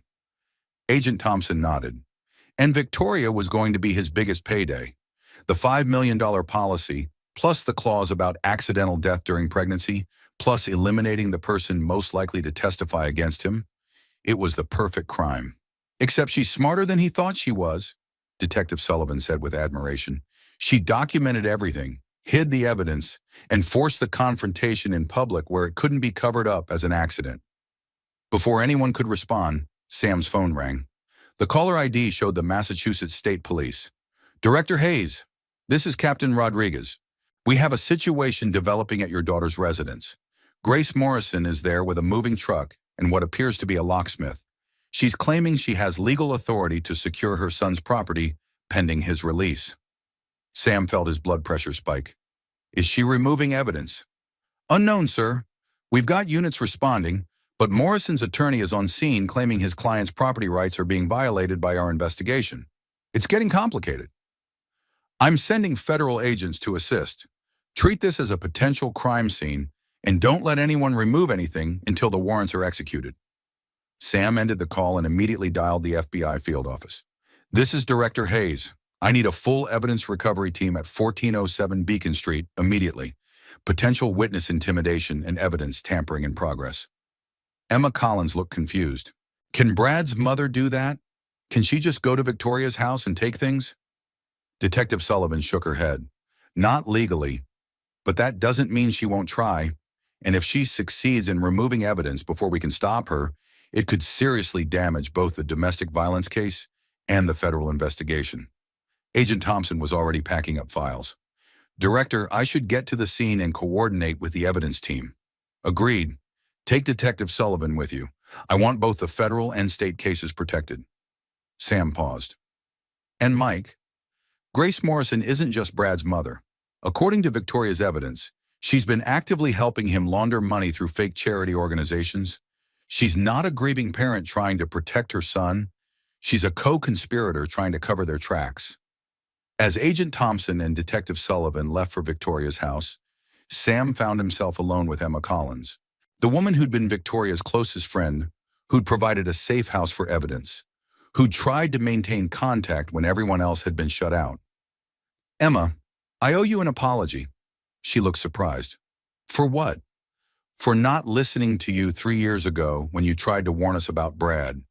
Victoria told me you expressed concerns about him, but I thought you were just jealous of her success. Emma was quiet for a moment, then shook her head. Sam, I was 26 years old and fresh out of college. I saw red flags, but I didn't have the language to articulate what I was seeing. I just knew something felt wrong about the way he controlled her conversations, the way he positioned himself between her and other people, the way she started changing her opinions to match his. You were right, though, about everything. Being right doesn't help Victoria now. What helps Victoria is that she's survived this far, that she's documented everything, and that she's got people who love her ready to fight for her. Sam's phone buzzed with a text message. It was from Margaret, who was sitting with Victoria while the security team maintained watch. Victoria's asking for you. She says there's something else she needs to tell you about Grace Morrison, something she hasn't told anyone yet. Sam felt his stomach clench. After everything they'd learned today, what could possibly be left? Emma, I need to ask you something, and I need you to be completely honest. Of course. When Victoria was hiding evidence at your apartment, did she ever mention being afraid of anyone other than Brad? Emma's expression grew troubled. She mentioned Grace Morrison several times, but not as someone she was afraid of, as someone she was afraid for. What do you mean? Victoria thought Grace was another victim of Brad's manipulation. She said Grace gave Brad money whenever he asked, that she defended his behavior even when it was clearly wrong, that she seemed terrified of disappointing him. Emma paused. But now that I think about it, what if Victoria was wrong? What if Grace wasn't a victim, but a partner? Sam felt the case shifting again, becoming more complex and more dangerous. I need to get back to Victoria. She's got information we need, and time might be running out. As they walked back toward Victoria's room, Sam's phone rang again. This time it was Agent Thompson, calling from Victoria's house. Director, you need to know, Grace Morrison isn't just removing evidence. She's planting it. We caught her placing documents in Victoria's personal belongings that make it look like Victoria was embezzling money from a children's charity. Sam stopped walking. She's framing my daughter? Yes, sir. Professional quality forgeries designed to make Victoria look like a criminal who can't be trusted to testify against her husband. If we hadn't arrived when we did, these documents might have been discovered during a routine evidence search. What's Morrison's current status? Still in jail, but his lawyer is arguing for release pending trial. If these forged documents had been discovered, they might have been used to claim Victoria was an unreliable witness with her own criminal motives. Sam felt rage and fear warring in his chest. Grace Morrison wasn't just trying to protect her son. She was actively trying to destroy Victoria's credibility, possibly to set her up for criminal charges that would discredit her testimony. Mike, secure everything, every document, every piece of evidence Grace Morrison brought to that house. I want a full forensic analysis of anything she touched. Already in progress, sir. But Director, there's something else. We found a second insurance policy in Grace Morrison's name. She's the beneficiary on a $2 million accidental death policy for Victoria, separate from the one Brad took out. The implications hit Sam like a physical blow. Grace Morrison hadn't just been helping her son commit insurance fraud. She'd been planning to profit from Victoria's murder herself. Emma, Sam said quietly, I think we're dealing with something much worse than we thought. This isn't just one man abusing his wife. This is a family business built on fraud, manipulation, and murder. As they reached Victoria's room, Sam could see through the glass door that his daughter was sitting up in bed, holding her swollen belly and talking intently to Margaret. Whatever she was saying, it was making her mother cry. Sam steeled himself for whatever revelation was waiting. After everything they'd learned today, he wasn't sure he was prepared for more truth. But Victoria had been carrying these secrets alone for too long, and it was time for her family to help shoulder the burden. He pushed open the door, ready to hear whatever his daughter needed to tell him, knowing that each new piece of information brought them closer to understanding the full scope of the danger she'd been living with, and the danger that might not be over yet. Victoria looked up as Sam entered her hospital room, her face pale but determined. Margaret sat beside the bed, holding her daughter's hand and fighting back tears. The security guards remained visible through the glass door, a stark reminder that even with Brad in jail, the danger wasn't over. Dad, I need to tell you about Grace Morrison, Victoria began without preamble. She's not what she seems. She's not an innocent mother trying to protect her son. Sam pulled up a chair, Emma Collins sitting beside him. Victoria, Agent Thompson just called from your house. Grace was planting forged documents to make you look like a criminal. That doesn't surprise me. Grace has been forging documents for years. Victoria's voice was steady, but Sam could see the exhaustion in her eyes. She's the one who taught Brad how to create fake companies, how to launder money through charity organizations, how to manipulate financial records. Margaret looked shocked. Victoria, how do you know all this? Because Grace told me herself. She thought she was mentoring her future daughter-in-law in the family business. Victoria shifted uncomfortably in the hospital bed. 3 months after I married Brad, Grace invited me to lunch. She said it was time I understood how the Morrison family maintained their lifestyle. Victoria paused, her hand moving protectively over her belly. Grace showed me financial records going back 15 years.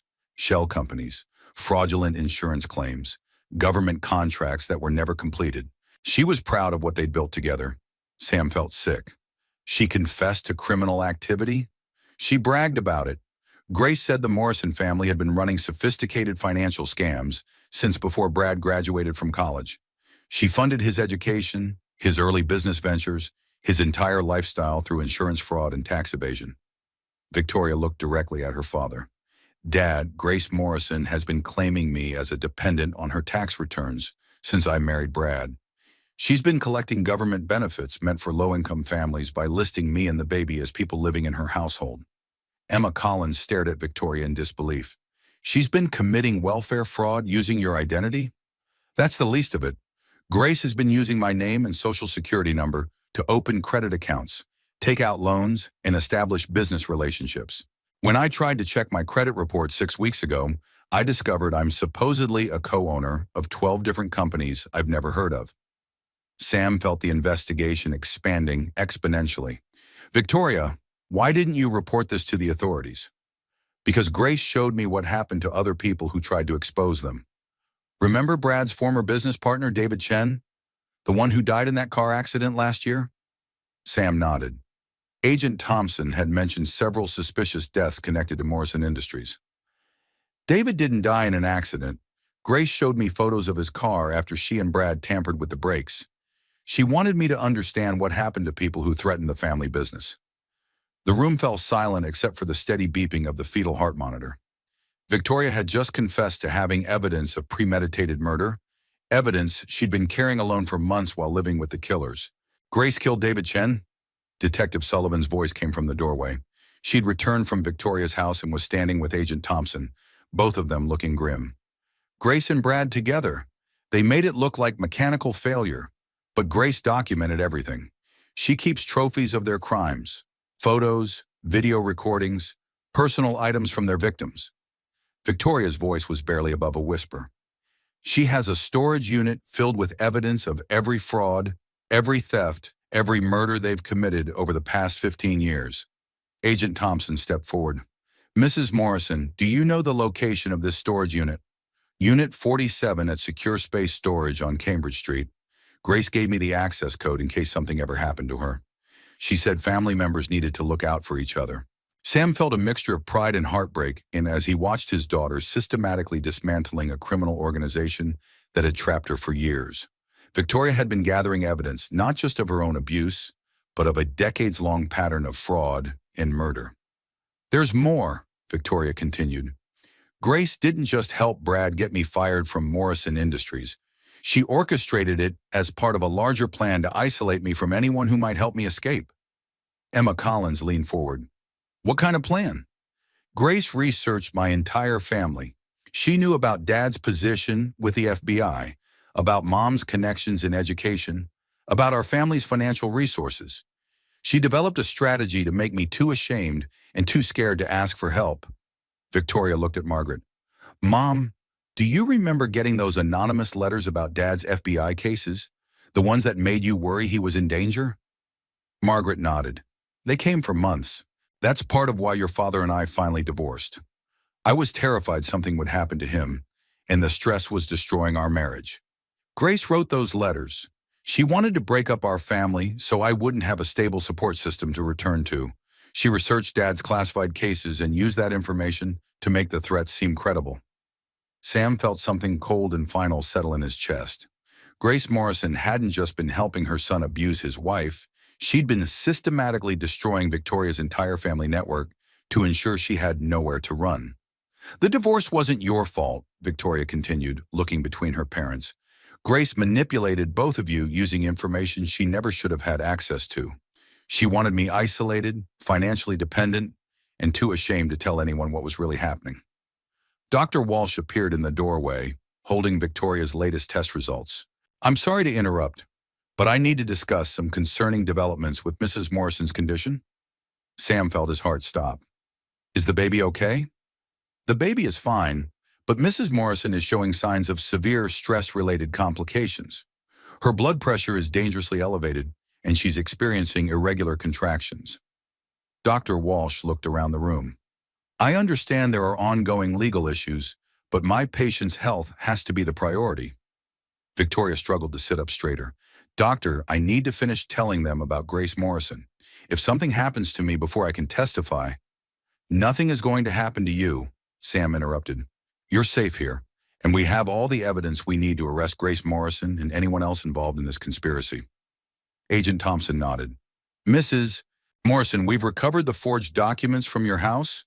We have the financial records you provided through Emma, and now we have the location of Grace Morrison's evidence storage unit. We can build the case without putting additional stress on you and the baby. But Victoria shook her head weakly. You don't understand. Grace has been planning something for tonight. She called Brad in jail this afternoon and told him, Plan B is now in effect. I know what Plan B is. Detective Sullivan moved closer to the bed. What is Plan B? Grace has been paying someone at this hospital to monitor my condition and report back to her. If I went into labor or became seriously ill, Plan B was to create a medical emergency that would look accidental but would kill both me and the baby. Dr. Walsh looked shocked. Mrs. Morrison, are you saying someone on my staff is involved in this conspiracy? Grace showed me bank records. She's been paying a nurse named Patricia Williams $5,000 a month to keep track of high-risk patients who might be vulnerable to medical accidents. Sam was already reaching for his phone. Agent Thompson, I need immediate background checks on all medical personnel with access to Victoria's room. And I need Patricia Williams brought in for questioning immediately. Dad, wait. Victoria's voice stopped him. Patricia Williams isn't the only one. Grace has people in the police department, people in the court system, people in the hospital administration. She's been building a network of corrupt insiders for years. The scope of the corruption was staggering. Grace Morrison hadn't just been committing isolated crimes. She'd been operating a sophisticated criminal organization with tentacles throughout law enforcement, healthcare, and municipal government. Victoria, Sam said gently, I need you to focus on staying healthy and keeping that baby safe. Let us handle the investigation. But what if Grace's people are already here? What if Plan B is already in motion? Victoria's breathing was becoming labored, her stress affecting both her and the baby. Dr. Walsh checked the fetal monitor and frowned. Mrs. Morrison, I'm seeing signs of fetal distress. Your anxiety is affecting the baby's heart rate. Before anyone could respond, the lights in Victoria's room flickered and went out. Emergency lighting kicked in immediately, but the sudden darkness sent everyone into high alert. That's not normal, Dr. Walsh said grimly. The power grid for this wing is on a separate circuit from the rest of the hospital. Sam felt his FBI training take over. Agent Thompson, get hospital security up here immediately. Emma, help Dr. Walsh monitor Victoria. Margaret, call 911 and report a potential threat to a federal witness. Through the glass door, Sam could see one of the security guards talking urgently into his radio. The other guard was nowhere to be seen. Where's the second guard? Sam asked Detective Sullivan. I don't know. He was here when we arrived. Detective Sullivan drew her weapon and moved toward the door. Victoria grabbed her father's arm. Dad, this is how they did it with David Chen. They created a distraction, isolated their target, then made it look like an accident during the confusion. Dr. Walsh was checking the medical equipment, which was running on backup battery power. The fetal monitor is still working, but if someone has sabotaged the electrical system, we could lose life support capabilities. Sam made a decision that went against every protocol he'd ever learned. We're moving Victoria to a secure location. Now. Sir, moving a patient in her condition could be dangerous, Dr. Walsh protested. Not as dangerous as leaving her here if Grace Morrison's people are in the building. As if summoned by his words, the missing security guard appeared in the hallway. But instead of approaching Victoria's room, he was moving away from it, speaking quietly into a phone that wasn't issued by hospital security. Sam drew his weapon and opened the door. Federal agent, stop right there. The guard turned, saw Sam's gun, and ran. Detective Sullivan immediately gave chase while Agent Thompson coordinated with hospital security to lock down the building. Dad, Victoria called out weakly. Grace said if Plan B failed, there was always Plan C. She never told me what Plan C was, but she said it would solve all their problems permanently. Sam felt a chill run down his spine. They'd stopped Plan B, the medical emergency designed to kill Victoria and her baby. But Grace Morrison was still out there, still planning, still determined to eliminate the one witness who could destroy her entire criminal organization. And now they were trapped in a hospital that might be filled with Grace Morrison's corrupt allies, with Victoria in labor and nowhere safe to run. The hospital corridor erupted in controlled chaos as Detective Sullivan's voice crackled through the radio. Suspect in custody. The security guard was carrying a syringe filled with what appears to be potassium chloride. Sam felt his blood run cold. Potassium chloride could cause cardiac arrest in both Victoria and her baby if injected into her IV line. Plan B had been literal murder disguised as medical emergency. Dr. Walsh, Sam said urgently, we need to get Victoria out of this room immediately. Director Hayes, moving her could trigger premature labor. She's already showing signs of stress-related complications. Dr. Walsh checked the fetal monitor again, her expression growing more concerned. The baby's heart rate is becoming erratic. Agent Thompson returned from coordinating the security lockdown, his face grim. Sir, we've identified 3 other hospital employees who've been receiving payments from Grace Morrison. We're bringing them in for questioning, but we have to assume she has more people we haven't identified yet. Victoria suddenly gasped, her hand flying to her belly. Something's wrong. The baby stopped moving. Dr. Walsh immediately began checking the monitors, her professional calm cracking slightly. Mrs. Morrison, I need you to try to relax. Stress can affect fetal movement, but panic will only make things worse. I can't relax. My husband tried to kill me this morning. His mother is trying to finish the job, and now my baby might be dying because of the stress. Victoria's voice rose to near hysteria before she forced herself to breathe deeply. I'm sorry. I know you're trying to help. Emma Collins moved to Victoria's side, taking her hand. Tori, remember those breathing exercises from the pregnancy classes you told me about? Let's do those together. Margaret Hayes stood on the other side of the bed, smoothing Victoria's hair back from her face. Sweetheart, your father and I are here now. We're not going to let anyone hurt you or the baby. Sam felt helpless watching his daughter struggle. For 35 years, he'd been solving problems through federal investigations, tactical planning, and law enforcement resources. But he couldn't arrest Victoria's pain, couldn't investigate away her fear, couldn't build a case against the biological reality of a high-risk pregnancy. His phone buzzed with a message from the field office. Grace Morrison arrested at storage unit, attempting to destroy evidence. Multiple federal charges pending. Victoria, Sam said gently, Grace Morrison is in custody. She can't hurt you anymore. But instead of relief, Victoria looked more frightened.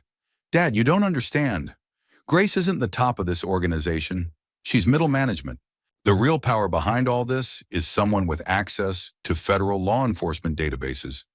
Someone who could find out about FBI investigations before they started. Sam felt the case shift once again. Victoria, what are you saying? Grace bragged about having a partner in federal law enforcement. Someone who warned her whenever investigations were getting too close. Someone who helped her stay one step ahead of the authorities? Victoria's breathing was becoming more labored. She said her federal contact was the reason the Morrison family had never been caught, despite decades of criminal activity. Agent Thompson looked at Sam with growing alarm. Director, if Grace Morrison has a corrupt federal agent feeding her information, then this investigation has been compromised from the beginning, Sam finished grimly. Mike, I need you to run a security audit on everyone who's had access to the Morrison Industries case files. Everyone. Dr. Walsh interrupted their conversation with urgency in her voice. Mrs. Morrison, I'm seeing sustained fetal bradycardia. The baby's heart rate is dropping dangerously low. I need to prepare for emergency delivery. No, Victoria said weakly. It's too early. The baby isn't ready. The baby won't survive much longer under this level of stress, and neither will you if we don't relieve the pressure on your cardiovascular system. Dr. Walsh was already calling for the surgical team. I need to get you to the operating room immediately. Sam felt panic rising in his chest. Doctor, is the OR secure? If Grace Morrison has people throughout the hospital, the surgical suite is the most secure area of the hospital. Multiple layers of access control, video monitoring, and medical personnel who've all been with this hospital for years. Dr. Walsh paused. But if you're concerned about security, I can arrange for FBI agents to observe the surgery. Do it, Sam said immediately. I want federal agents in that operating room. As the medical team prepared to move Victoria, Agent Thompson's phone rang. He answered it, listened briefly, then hung up with a troubled expression. Director, that was the field office. Grace Morrison is demanding to speak with you personally. She says she has information about a federal conspiracy that you need to hear before Victoria goes into surgery. Sam felt his instincts screaming warnings. It's a manipulation tactic. She's trying to delay the medical treatment. Maybe. But sir, what if she's telling the truth about having a federal contact? What if someone in our organization is trying to sabotage this investigation? Victoria grabbed Sam's arm with surprising strength. Dad, don't talk to Grace. Whatever she tells you will be designed to make you doubt the people trying to help me. She's a master manipulator. But Victoria, If there is a corrupt agent, then catch them after you save my baby. Victoria's voice was firm despite her physical distress. Dad, I need you to focus on being a grandfather right now, not an FBI director. Please. Dr. Walsh nodded approvingly. Mrs. Morrison is right. The immediate medical crisis takes priority over everything else. Director Hayes, your daughter and grandchild need you here, not interrogating suspects. Sam made a decision that went against every investigative instinct he'd developed over 3 decades in law enforcement. Agent Thompson, handle Grace Morrison's interview. I'm staying with my daughter. As they wheeled Victoria toward the surgical suite, she looked up at Sam with fear and determination warring in her eyes. Dad, promise me something. Anything. If something happens to me during the surgery, don't let Brad or Grace anywhere near my baby. Promise me you'll fight for custody, that you'll protect her from them. Victoria, nothing is going to happen to you. You're going to be fine, the baby's going to be fine, and we're going to build a life together that doesn't include criminals or abusers. Promise me anyway. Sam felt tears threatening for the first time all day. I promise, but I'm not going to need to keep that promise because you're both going to be fine. The surgical suite doors closed behind Victoria, leaving Sam in a waiting area with Margaret and Emma. For the first time since this nightmare began, he had nothing to investigate, no suspects to interview, no tactical decisions to make. All he could do was wait and hope that the daughter he'd failed to protect was strong enough to survive the consequences of his failure. Margaret sat beside him, taking his hand in a gesture that felt familiar despite years of divorce and distance. She's going to be okay, Sam. Victoria's the strongest person I know. She got that strength from you, Sam replied quietly. If she'd gotten my genetics, she would have tried to arrest Brad Morrison herself instead of building a careful case against him. Emma Collins looked up from her phone. Sam, I just got a message from Victoria's lawyer. Brad Morrison's bail hearing has been moved up to tomorrow morning. His attorneys are arguing that his wife's hospitalization proves she's emotionally unstable and that her accusations can't be trusted. Sam felt rage building in his chest again. They're using her medical emergency to undermine her credibility? It gets worse. They're claiming that Victoria's accusations of domestic violence are part of an elaborate scheme to gain sympathy in divorce proceedings. They're saying she injured herself to frame Brad for assault. Margaret looked horrified. How can they claim that? There were dozens of witnesses. Brad's lawyers are arguing that Victoria deliberately provoked the confrontation in public, knowing her father would be there to witness it. They're painting this as a calculated performance designed to destroy Brad's reputation and business. Sam felt sick. Even from jail, even facing multiple federal charges, Brad Morrison was still finding ways to abuse his wife. He was turning her courage in speaking up into evidence of manipulation, turning her intelligence in gathering evidence into proof of criminal conspiracy. Emma, call Victoria's lawyer back. Tell him I want to testify at the bail hearing. I want to explain exactly what I witnessed this afternoon. Sam, Margaret said gently, won't your testimony create conflict of interest issues? Let the courts worry about conflicts of interest. I'm not going to let Brad Morrison walk free while my daughter is fighting for her life in surgery. Before Emma could make the call, Agent Thompson appeared in the waiting area, his expression troubled. Director, I've got updates from Grace Morrison's interview. You're not going to like what she told us. Sam steeled himself for whatever revelation was coming. Go ahead. Grace Morrison claims she has documentary evidence that someone in the FBI has been feeding information to criminal organizations for over a decade. She says this person has been taking payments to warn criminals about pending investigations, to delay search warrants, and to provide advance notice of planned arrests. Does she have proof? She says she has bank records, recorded phone conversations, and email exchanges. She's offering to provide everything in exchange for immunity from prosecution. Sam felt the investigation becoming exponentially more complex. If Grace Morrison was telling the truth, it meant the FBI had been compromised at a high level for years. It meant Victoria's case was just one small part of a much larger corruption scandal. Mike, what's your assessment? Is she lying? Agent Thompson was quiet for a moment. Sir, some of the details she provided about FBI operations aren't public knowledge. Either she's telling the truth about having a federal source, or she's had access to classified information through other means. Before Sam could respond, Dr. Walsh appeared in surgical scrubs, her expression unreadable. "Director Hayes, I need to speak with you about your daughter's surgery." Sam's heart stopped. "Is she okay? Is the baby okay?" The surgery was successful. Victoria delivered a healthy baby girl. Both mother and child are stable. Sam felt tears of relief streaming down his face. Margaret was crying and laughing simultaneously. Emma Collins was hugging anyone within reach. "Can we see them?" Margaret asked. "Victoria is still unconscious from the anesthesia, but the baby is awake and doing beautifully. She's small, 5 pounds, 2 ounces, but perfectly healthy for her gestational age." Sam felt something shift inside his chest, some fundamental reorientation of priorities and purposes. He was a grandfather now.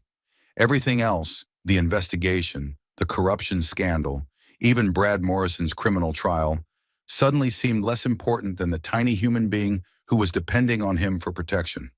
"Doctor, when can Victoria see her daughter? She should be awake within the hour. And Director Hayes, your daughter asked me to tell you something before the surgery. She said to tell you that she's naming the baby Hope, because that's what you and Mrs. Hayes gave her when you came to the hospital today." Sam felt his composure finally crack. After 35 years of maintaining professional distance from personal emotions, after decades of treating family relationships as secondary to law enforcement responsibilities, he was crying in a hospital waiting room because his daughter had chosen to honor his presence in her darkest moment. "Mike," he said when he could speak again, "handle Grace Morrison's deal however you think best. Right now, I need to meet my granddaughter." Agent Thompson nodded understandingly. "Sir, take all the time you need. The investigation will be here when you're ready." As Sam walked toward the recovery ward to meet Hope Hayes Morrison, the little girl who would grow up knowing her grandfather had fought to protect her before she was even born, he realized that Victoria had been right about priorities. Sometimes being a father and grandfather mattered more than being FBI director.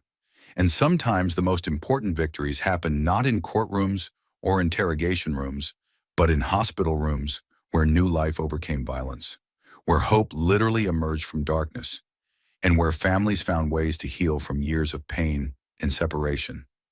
The investigation would continue. Justice would be served.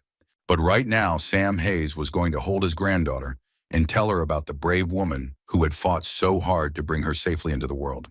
The NICU at Massachusetts General Hospital was quieter than Sam had expected, filled with soft beeping from monitors and the gentle whoosh of ventilators. Hope Hayes Morrison lay in an incubator, tiny but perfect, her small hands curled into fists as she slept peacefully, despite the chaos that had surrounded her birth. "She's beautiful," Margaret whispered, standing beside Sam as they watched their granddaughter through the clear plastic walls of the incubator. "She looks just like Victoria did as a baby." Sam reached through the access port to gently touch Hope's tiny hand, amazed when her fingers reflexively curled around his. "She's so small, but strong," said the NICU nurse, a woman in her 50s with kind eyes and steady hands. 5 pounds, 2 ounces is excellent for 36 weeks. Her lungs are fully developed, and all her vital signs are perfect." Dr. Walsh approached from Victoria's recovery room. "Director Hayes, your daughter is awake and asking for you. She's still groggy from the anesthesia, but she's alert and stable." Sam reluctantly released Hope's hand and followed Dr. Walsh to Victoria's bedside. His daughter looked pale and exhausted, but her eyes were clear and focused. "Dad, is she okay? Is Hope okay?" "She's perfect, sweetheart. Small but perfect. Do you want to see her?" Victoria tried to sit up, wincing at the surgical incision. "Yes, but first I need to tell you something I couldn't say before the surgery. Something about the evidence I've been collecting." Sam pulled a chair close to her bed. "Victoria, you need to rest. The investigation can wait." "No, it can't. Dad, I've been recording conversations for 3 months, not just with Brad and Grace, but with their federal contact." Victoria's voice was weak but determined. "I know who's been feeding them information from the FBI." Sam felt his heart sink. "Victoria, you don't need to. It's Deputy Director Harrison." The name hit Sam like a physical blow. James Harrison had been his second in command for 4 years. His most trusted advisor, The man who'd helped him navigate the political complexities of leading the Bureau. The man who'd had access to every classified investigation, every operational plan, every personnel decision Sam had made as director. Victoria, are you sure? I have recordings of Grace talking to him on the phone, bank records showing payments from Morrison Industries to shell companies Harrison controls, email exchanges where Harrison warns Grace about pending FBI investigations. Victoria reached under her pillow and pulled out a small digital recorder. I've been carrying this with me for weeks, terrified someone would find it. Sam stared at the device that contained evidence of betrayal at the highest levels of federal law enforcement. How long have you known? Since I found the first set of financial documents. Harrison's name was on bank transfers going back 3 years, but I couldn't prove he was actively working with them until I started recording Grace's phone calls. Dr. Walsh checked Victoria's monitors and frowned. Mrs. Morrison, your blood pressure is elevated again. This conversation is causing additional stress. I'm sorry, but this is important.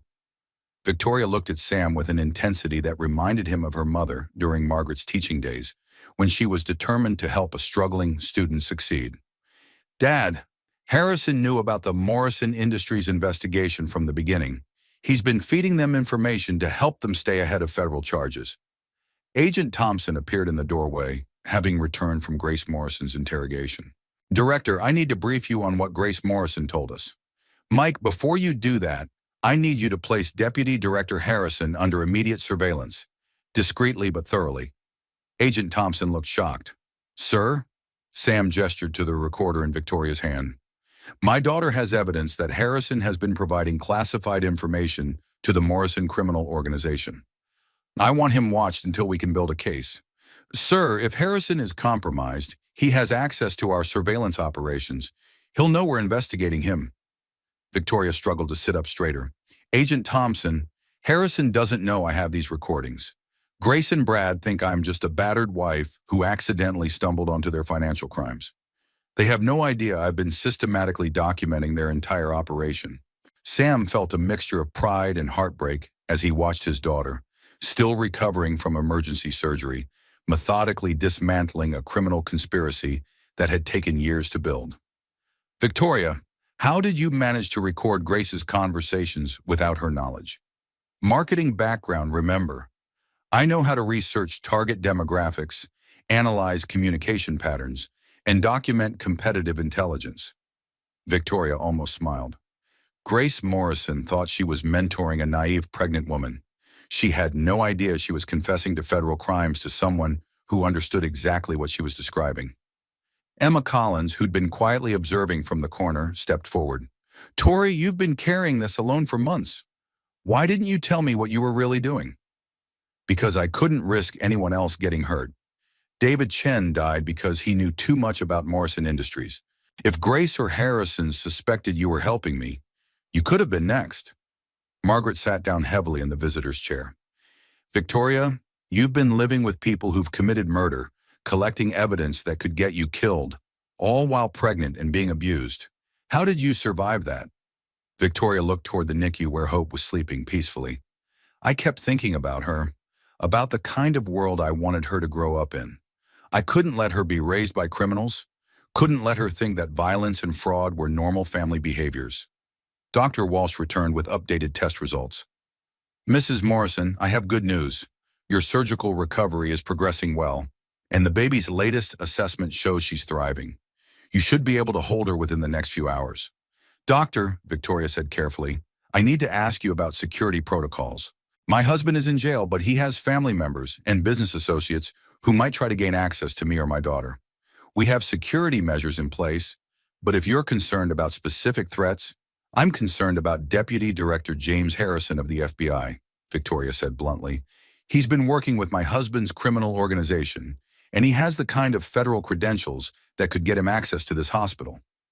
Dr. Walsh looked at Sam with alarm. Director Hayes, is your daughter's concern legitimate? Sam felt the weight of leadership settling on his shoulders again. As FBI director, he couldn't make accusations against his deputy director without solid evidence. But as Victoria's father, he couldn't risk his daughter and granddaughter's safety on bureaucratic protocols. Dr. Walsh, Please implement maximum security protocols for both Victoria and the baby. No one gets access without my personal approval, regardless of their credentials or claimed authority. Agent Thompson was already on his phone, coordinating enhanced security measures. When he finished the call, he looked at Sam with concern. Director, I just spoke with the field office. Deputy Director Harrison has been asking detailed questions about the Morrison investigation. He wants to know Victoria's condition, her expected testimony timeline, and the location of evidence we've recovered. That's not unusual, Sam said carefully. He's my deputy director. He should be briefed on major cases. Sir, he's also been asking about witness protection protocols and federal custody procedures for high-value informants. Agent Thompson paused meaningfully. He specifically wanted to know if Victoria would be moved to a secure facility for her own protection. Victoria looked at her father with fear in her eyes. Dad, that's how they eliminated David Chen. Grace told me they convinced him to accept federal protection, then arranged for him to have an accident while in custody. The implications were staggering. If Harrison was working with Grace Morrison, he could use his federal authority to isolate Victoria under the guise of protecting her, then arrange for her to disappear before she could testify. Mike, I want Harrison's access to FBI databases suspended immediately. Claim it's routine security maintenance, but make sure he can't access any information about Victoria or this investigation. Sir, suspending a deputy director's access requires approval from me. I'm giving that approval. Sam's voice carried the authority of someone accustomed to making decisions under pressure. And Mike, I want Harrison brought in for questioning. Tonight. Before Agent Thompson could respond, Margaret gasped and pointed toward the corridor. Through the glass doors, they could see a familiar figure approaching. Tall, silver-haired, wearing an expensive suit despite the late hour. Deputy Director James Harrison was walking toward Victoria's room with the confident stride of someone who belonged in the hospital, someone whose federal credentials would get him past any security checkpoint. He's here, Victoria whispered. Dad, he's coming here. Sam felt every protective instinct he'd ever developed as a father and law enforcement officer converge into cold, focused determination. Harrison had betrayed the FBI, betrayed his oath of office, and betrayed the trust Sam had placed in him for 4 years. But more importantly, Harrison represented a threat to Victoria and Hope, and Sam Hayes was not going to let anyone hurt his family ever again. Agent Thompson, arrest Deputy Director Harrison the moment he enters this room. Sir, on what charges? Sam looked at the digital recorder in Victoria's hand, then at his daughter who'd risked everything to gather evidence against a criminal organization, then at the NICU where his granddaughter was sleeping peacefully, unaware that her very existence had triggered a war between justice and corruption. Conspiracy, obstruction of justice, and accessory to murder. And Mike? Make sure he understands that his crimes weren't just against the FBI. They were against my family. As Harrison approached the door, Sam stood up and positioned himself between the corrupt deputy director and the two most important people in his life. After years of choosing duty over family, of prioritizing career over relationships, of letting protocol prevent him from protecting the people he loved, Sam Hayes was finally ready to fight for what mattered most. The investigation had become personal, and James Harrison was about to discover that there was no more dangerous enemy than an FBI director whose family had been threatened by corruption from within his own organization. Deputy Director James Harrison paused outside Victoria's hospital room, adjusting his tie with the practiced confidence of someone accustomed to wielding federal authority. Through the glass door, he could see Sam Hayes standing protectively beside his daughter's bed, and his expression shifted slightly, calculation replacing casual authority. Director Hayes, Harrison called out as he entered the room. I came as soon as I heard about Victoria's emergency surgery. How is she doing? Sam studied his deputy director's face, looking for signs of the corruption Victoria's evidence had revealed. Harrison appeared genuinely concerned, but Sam had learned over 3 decades in law enforcement that the most dangerous criminals were often the most convincing actors. She's recovering well, Jim. Both Victoria and the baby are stable. Thank God. When I heard about Morrison's arrest and Victoria's hospitalization, I was worried about her safety. Harrison's gaze moved around the room, taking in Margaret, Emma Collins, and Agent Thompson.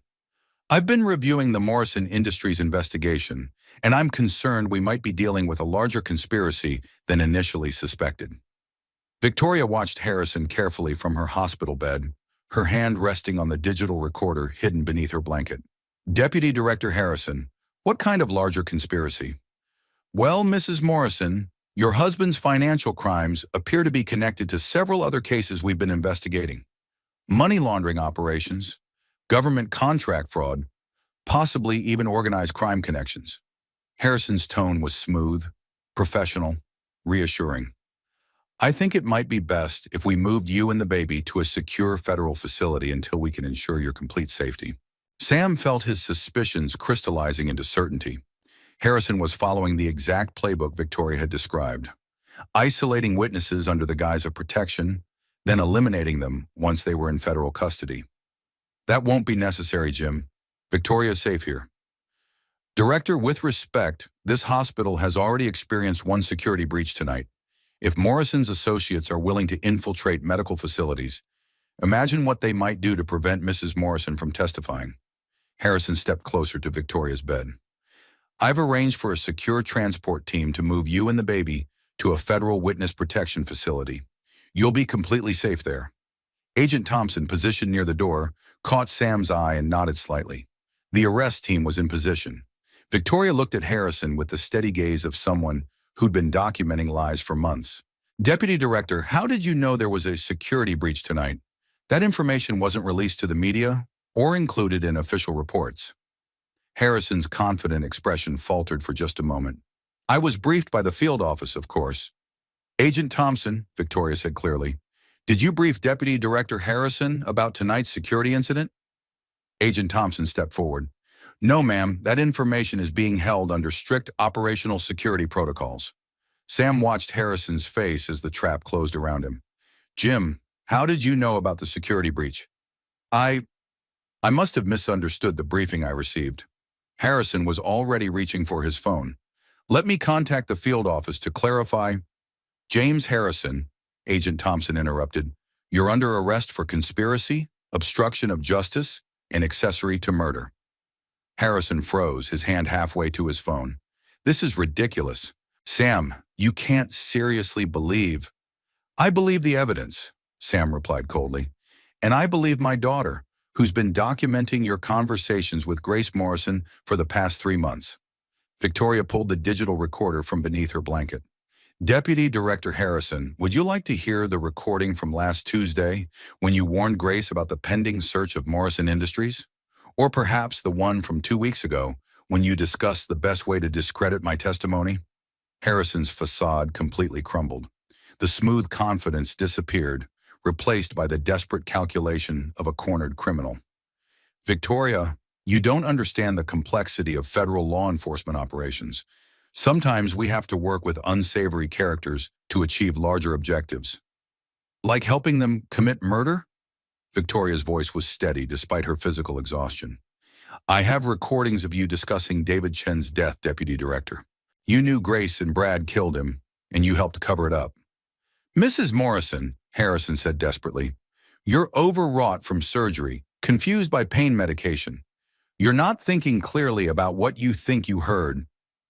Agent Thompson, Sam interrupted, please read Deputy Director Harrison his rights and remove him from my daughter's room. As Harrison was handcuffed and led away, he turned back towards Sam with a mixture of anger and desperation. Director, this is career suicide.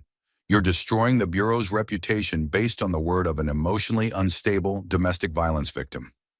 The words hung in the air like acid. After everything Victoria had endured, after all the evidence she'd gathered, after the courage she'd shown in exposing a multi-million-dollar criminal conspiracy, Harrison was still trying to discredit her by calling her unstable. Sam felt something cold and final settle in his chest. Jim, my daughter survived months of systematic abuse while gathering evidence that's going to send multiple criminals to prison for decades. She's the strongest person I know, and her testimony is going to be the most credible evidence this Bureau has seen in years. After Harrison was removed, the hospital room felt strangely peaceful despite everything that had happened. Dr. Walsh returned to check on Victoria's condition and announced that she was ready to hold hope for the first time. "Are you ready to meet your daughter?" Dr. Walsh asked gently. Victoria nodded, tears streaming down her face. "I've been ready for 9 months." As the nurses brought Hope from the NICU, Victoria looked at her parents and Emma Collins. "I need to tell you all something before I hold her." Sam felt his heart clench. "Victoria, what is it?" "I'm changing her name. Hope Hayes Morrison feels wrong. Morrison is the name of criminals and abusers. I don't want her to carry that legacy." Margaret smiled through her tears. "What do you want to name her?" "Hope Victoria Hayes. She's going to carry our family name, the name of people who fight for justice and protect each other." Victoria looked at Sam. "Dad, will you help me with the legal paperwork to change both our names back to Hayes?" Sam felt tears flowing freely down his face. "It would be my honor." Dr. Walsh placed Hope in Victoria's arms for the first time. The tiny baby opened her eyes and seemed to study her mother's face with serious concentration. "Hello, Hope," Victoria whispered. "I'm your mommy. I fought very hard to keep you safe, and I'm going to spend the rest of my life making sure you grow up in a world where you're loved and protected." Emma Collins was taking pictures with her phone, documenting the moment when Victoria Hayes finally got to hold the daughter she'd risked everything to protect. Margaret sat on the edge of the bed, touching Hope's tiny hand with wonder. Agent Thompson returned from processing Harrison's arrest.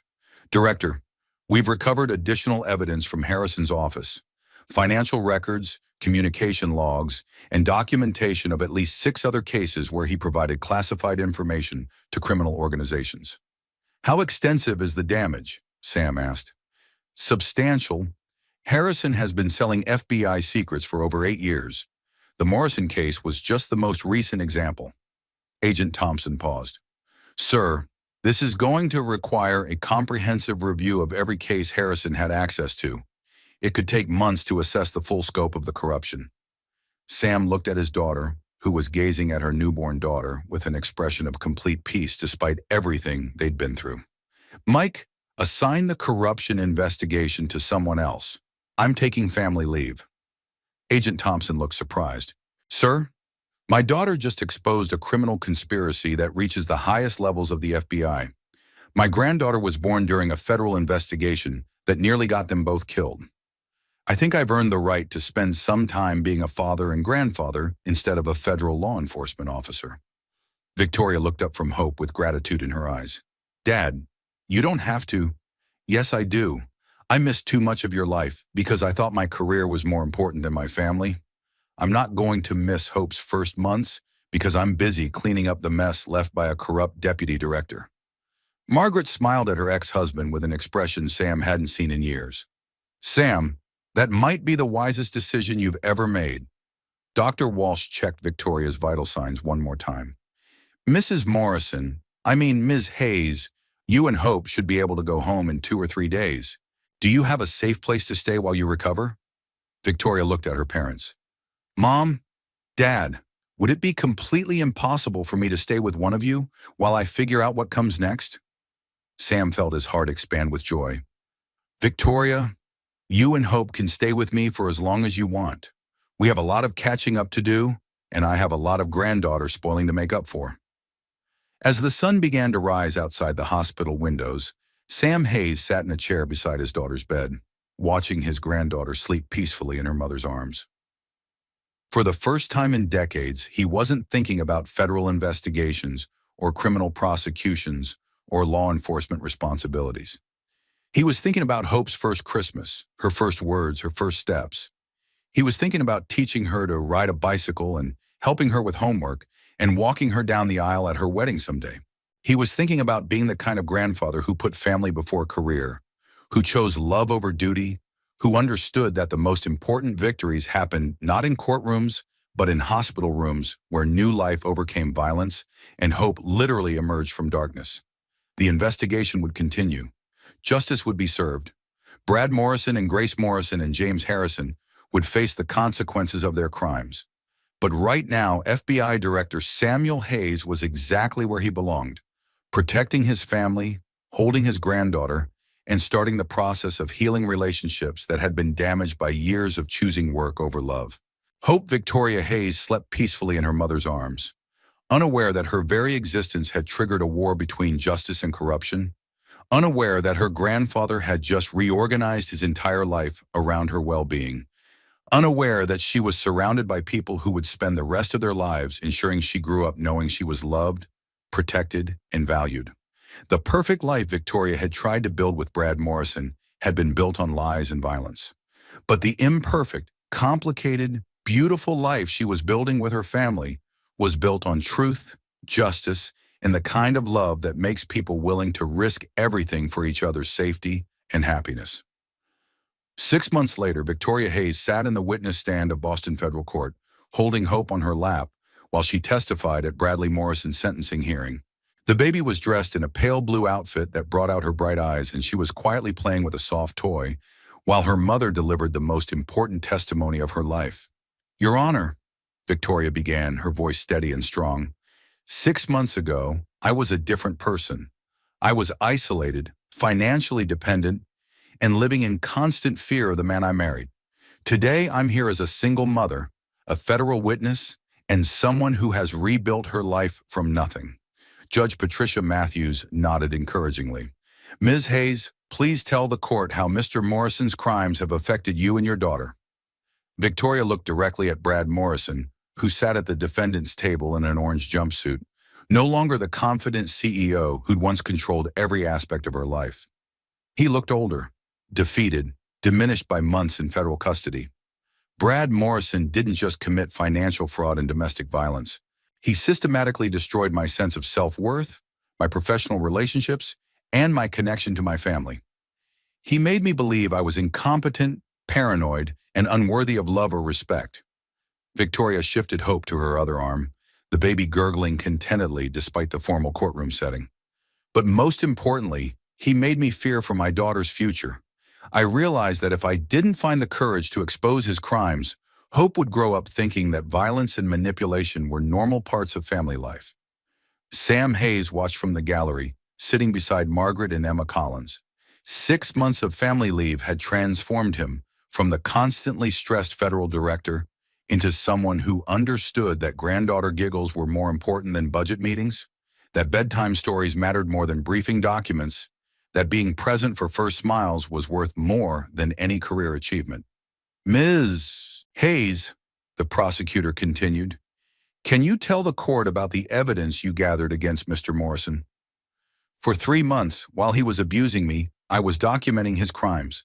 I photographed financial documents, recorded conversations, and copied files that proved his involvement in money laundering, government contract fraud, and conspiracy to commit murder." Victoria's voice grew stronger as she spoke. "I did this while pregnant, while being isolated from my family, while fearing for my life every single day." Defense attorney Charles Whitman objected.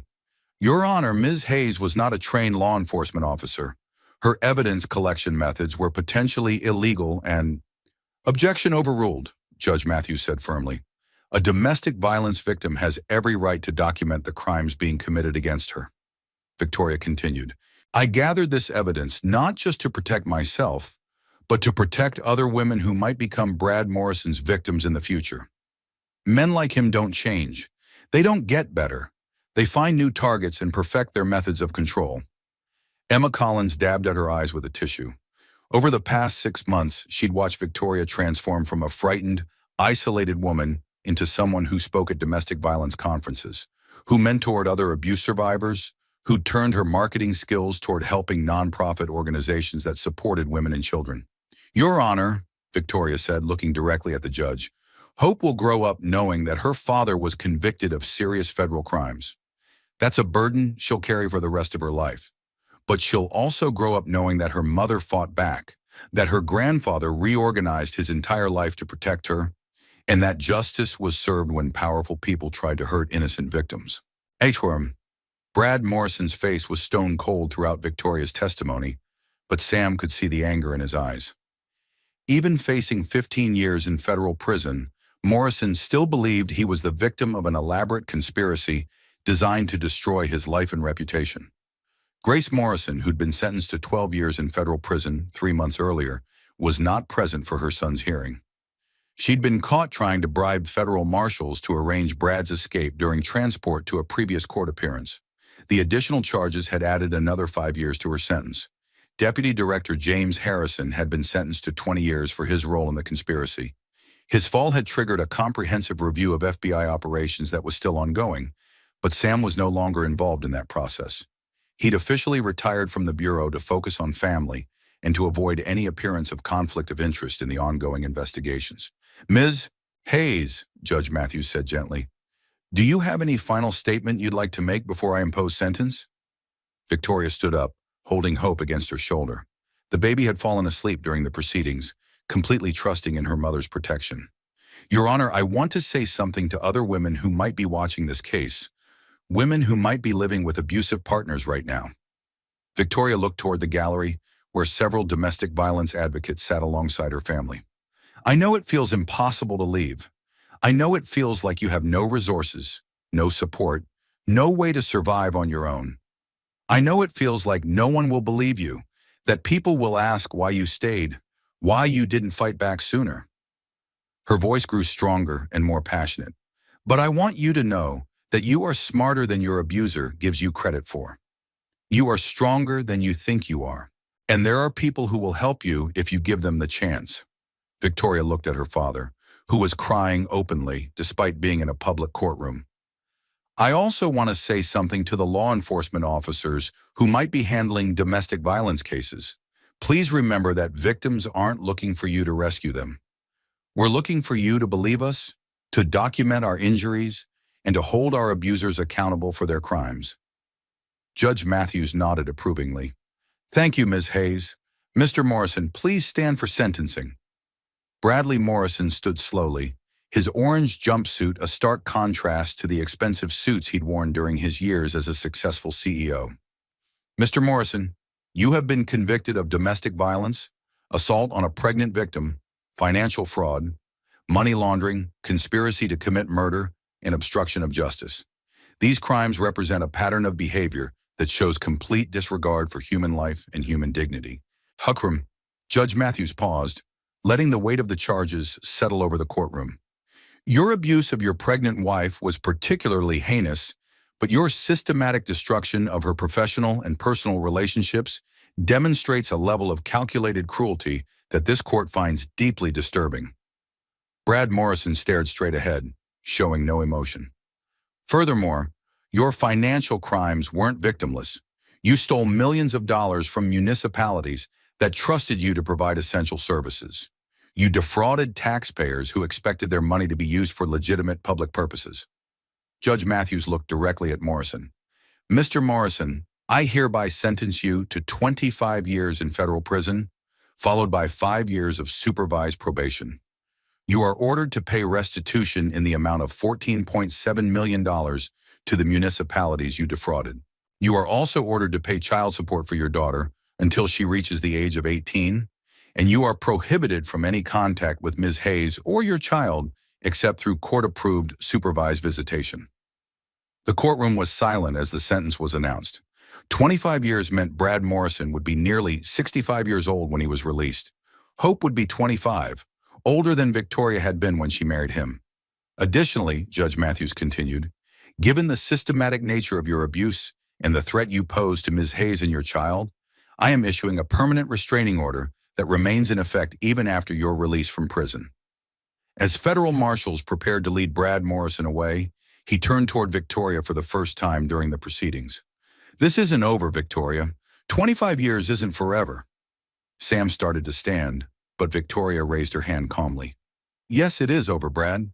By the time you're released, I'll be 47 years old with a successful career and a daughter who doesn't remember ever being afraid. You'll be an old man with no money, no reputation, and no power over anyone. Victoria's composure was absolute, her voice steady and confident.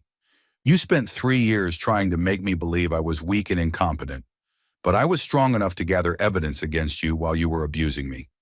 I was smart enough to outmaneuver your criminal organization while pretending to be your submissive wife. And I was brave enough to testify against you in federal court while holding the daughter you'll never get to know. Brad Morrison was led away in handcuffs, and Victoria sat back down with Hope. who was just waking up from her nap. After the courtroom cleared, Victoria's family gathered around her in the hallway outside Judge Matthews' chambers. "I'm so proud of you, sweetheart," Margaret said, carefully embracing both Victoria and Hope. "You were magnificent in there." Emma Collins was beaming. "Tori, you've helped more women than you'll ever know. Your testimony is going to be studied in law schools and domestic violence training programs for years." Sam approached last, his eyes bright with tears he wasn't trying to hide. "Victoria, I want to apologize for something."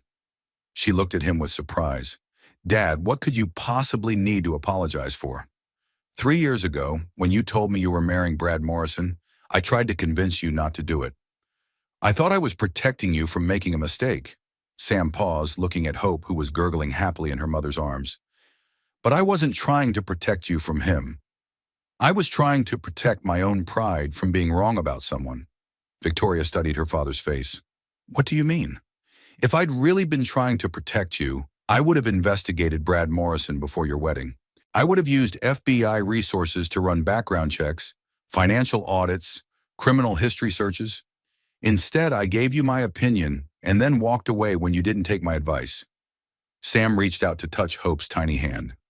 "If I'd done my job as your father instead of protecting my ego as an FBI director, I could have uncovered his criminal activities before you married him. I could have saved you from 3 years of abuse." Victoria was quiet for a moment, then shook her head firmly. "Dad, you couldn't have saved me from my own choices. I chose to marry Brad despite your concerns. I chose to believe his lies over your warnings. And honestly, I probably wouldn't have listened to FBI evidence any more than I listened to your instincts." She shifted Hope to her shoulder and looked directly at her father. "But what you did do was show up when I needed you most. You were there when I was lying on the sidewalk outside that police station. You were there during Hope's birth. You took family leave to help me rebuild my life. You gave me the support I needed to find my own strength." Sam felt his heart expand with gratitude and love. "Dad, I don't need you to have saved me from Brad Morrison 3 years ago. I need you to be here for Hope and me now. And that's exactly what you've done." As they walked out of the federal courthouse together, Victoria felt something she hadn't experienced in years: complete safety. Not the false security of financial dependence or social status, but the real safety that came from being surrounded by people who loved her unconditionally, who supported her choices, who celebrated her strength instead of trying to control it. Hope babbled contentedly as they walked, reaching out to touch the autumn sunshine streaming through the courthouse windows. She was 6 months old now, sitting up on her own, laughing at everything her grandfather did, and completely unaware that she'd just witnessed her father being sentenced to federal prison. "So what's next?" Emma asked as they reached the parking garage. Victoria smiled, the first genuinely happy expression Sam had seen from her in years. "Next, I'm going to finish my master's degree in nonprofit administration. I'm going to expand my consulting work with domestic violence organizations. I'm going to raise Hope to be strong and independent and kind." Victoria looked at her parents. "And I'm going to spend time with my family, who I missed more than I can ever express." Margaret looked at Sam with an expression he recognized from their early married years, before career pressures and FBI demands had driven them apart. "Sam, what about you? What's next for the former FBI director?" Sam looked at Hope, who was reaching toward him with tiny outstretched arms, clearly wanting to be held by her grandfather. "I'm thinking about teaching, maybe criminal justice courses at the university level, maybe consulting for domestic violence training programs." He took Hope from Victoria's arms, and the baby immediately grabbed his tie and gurgled with delight. "But mostly, I'm thinking about being the kind of grandfather who's present for everyday moments, not just crisis interventions." Victoria watched her father with her daughter and felt tears of gratitude flowing down her cheeks. "Dad, can I ask you something?" "Anything." "When Hope is old enough to ask about her father, what should I tell her?" Sam considered the question seriously, bouncing Hope gently in his arms while she played with his tie. "Tell her the truth. Tell her that her father made choices that hurt people, including her mother. Tell her that actions have consequences, and that no one, no matter how wealthy or powerful, is above the law." Sam looked at Victoria with love and respect. "But also tell her that her mother is one of the bravest people who ever lived. Tell her that when faced with an impossible situation, her mother found a way to protect herself and her child while ensuring that justice was served. Victoria felt something settle in her chest, some final piece of healing that she hadn't even realized was missing. And tell her, Sam continued, that she has a family who loves her unconditionally, who will support her dreams, and who will always be proud of the strong, intelligent, compassionate woman her mother is raising her to become. As they drove home together, to the house where Victoria and Hope had been living with Sam for the past 6 months, Victoria reflected on how dramatically her life had changed since that terrible day outside the police station. She'd lost a marriage but gained her freedom. She'd lost financial security but gained self-respect. She'd lost the illusion of a perfect life but gained the reality of authentic relationships built on truth and mutual support. Most importantly, she'd gained hope. Not just her daughter, but hope itself. Hope that the future could be better than the past. Hope that love could overcome abuse. Hope that justice could prevail over corruption. Hope that families could heal from years of pain and separation. Hope Victoria Hayes fell asleep in her car seat as they drove through the Boston streets, completely secure in the knowledge that she was surrounded by people who would spend their lives ensuring she grew up safe, loved, and strong. And in the front seat, Victoria Hayes, survivor, mother, federal witness, and the bravest person her father had ever known, smiled as she watched the city lights blur past the window, knowing that every single day from now on was a new beginning, built on the foundation of truth, justice, and the kind of love that makes people willing to risk everything for each other's safety and happiness. The perfect life she'd tried to build with Brad Morrison had been a lie, but the imperfect, complicated, beautiful life she was building with her family was real, and it was just beginning. If this story resonates with you, please hit that like button. It helps us reach others who might need to hear Victoria's message of hope and strength. Drop a comment below sharing your thoughts, and don't forget to subscribe and hit the notification bell so you never miss our stories of real courage and justice. Your engagement helps us continue bringing these important stories to light.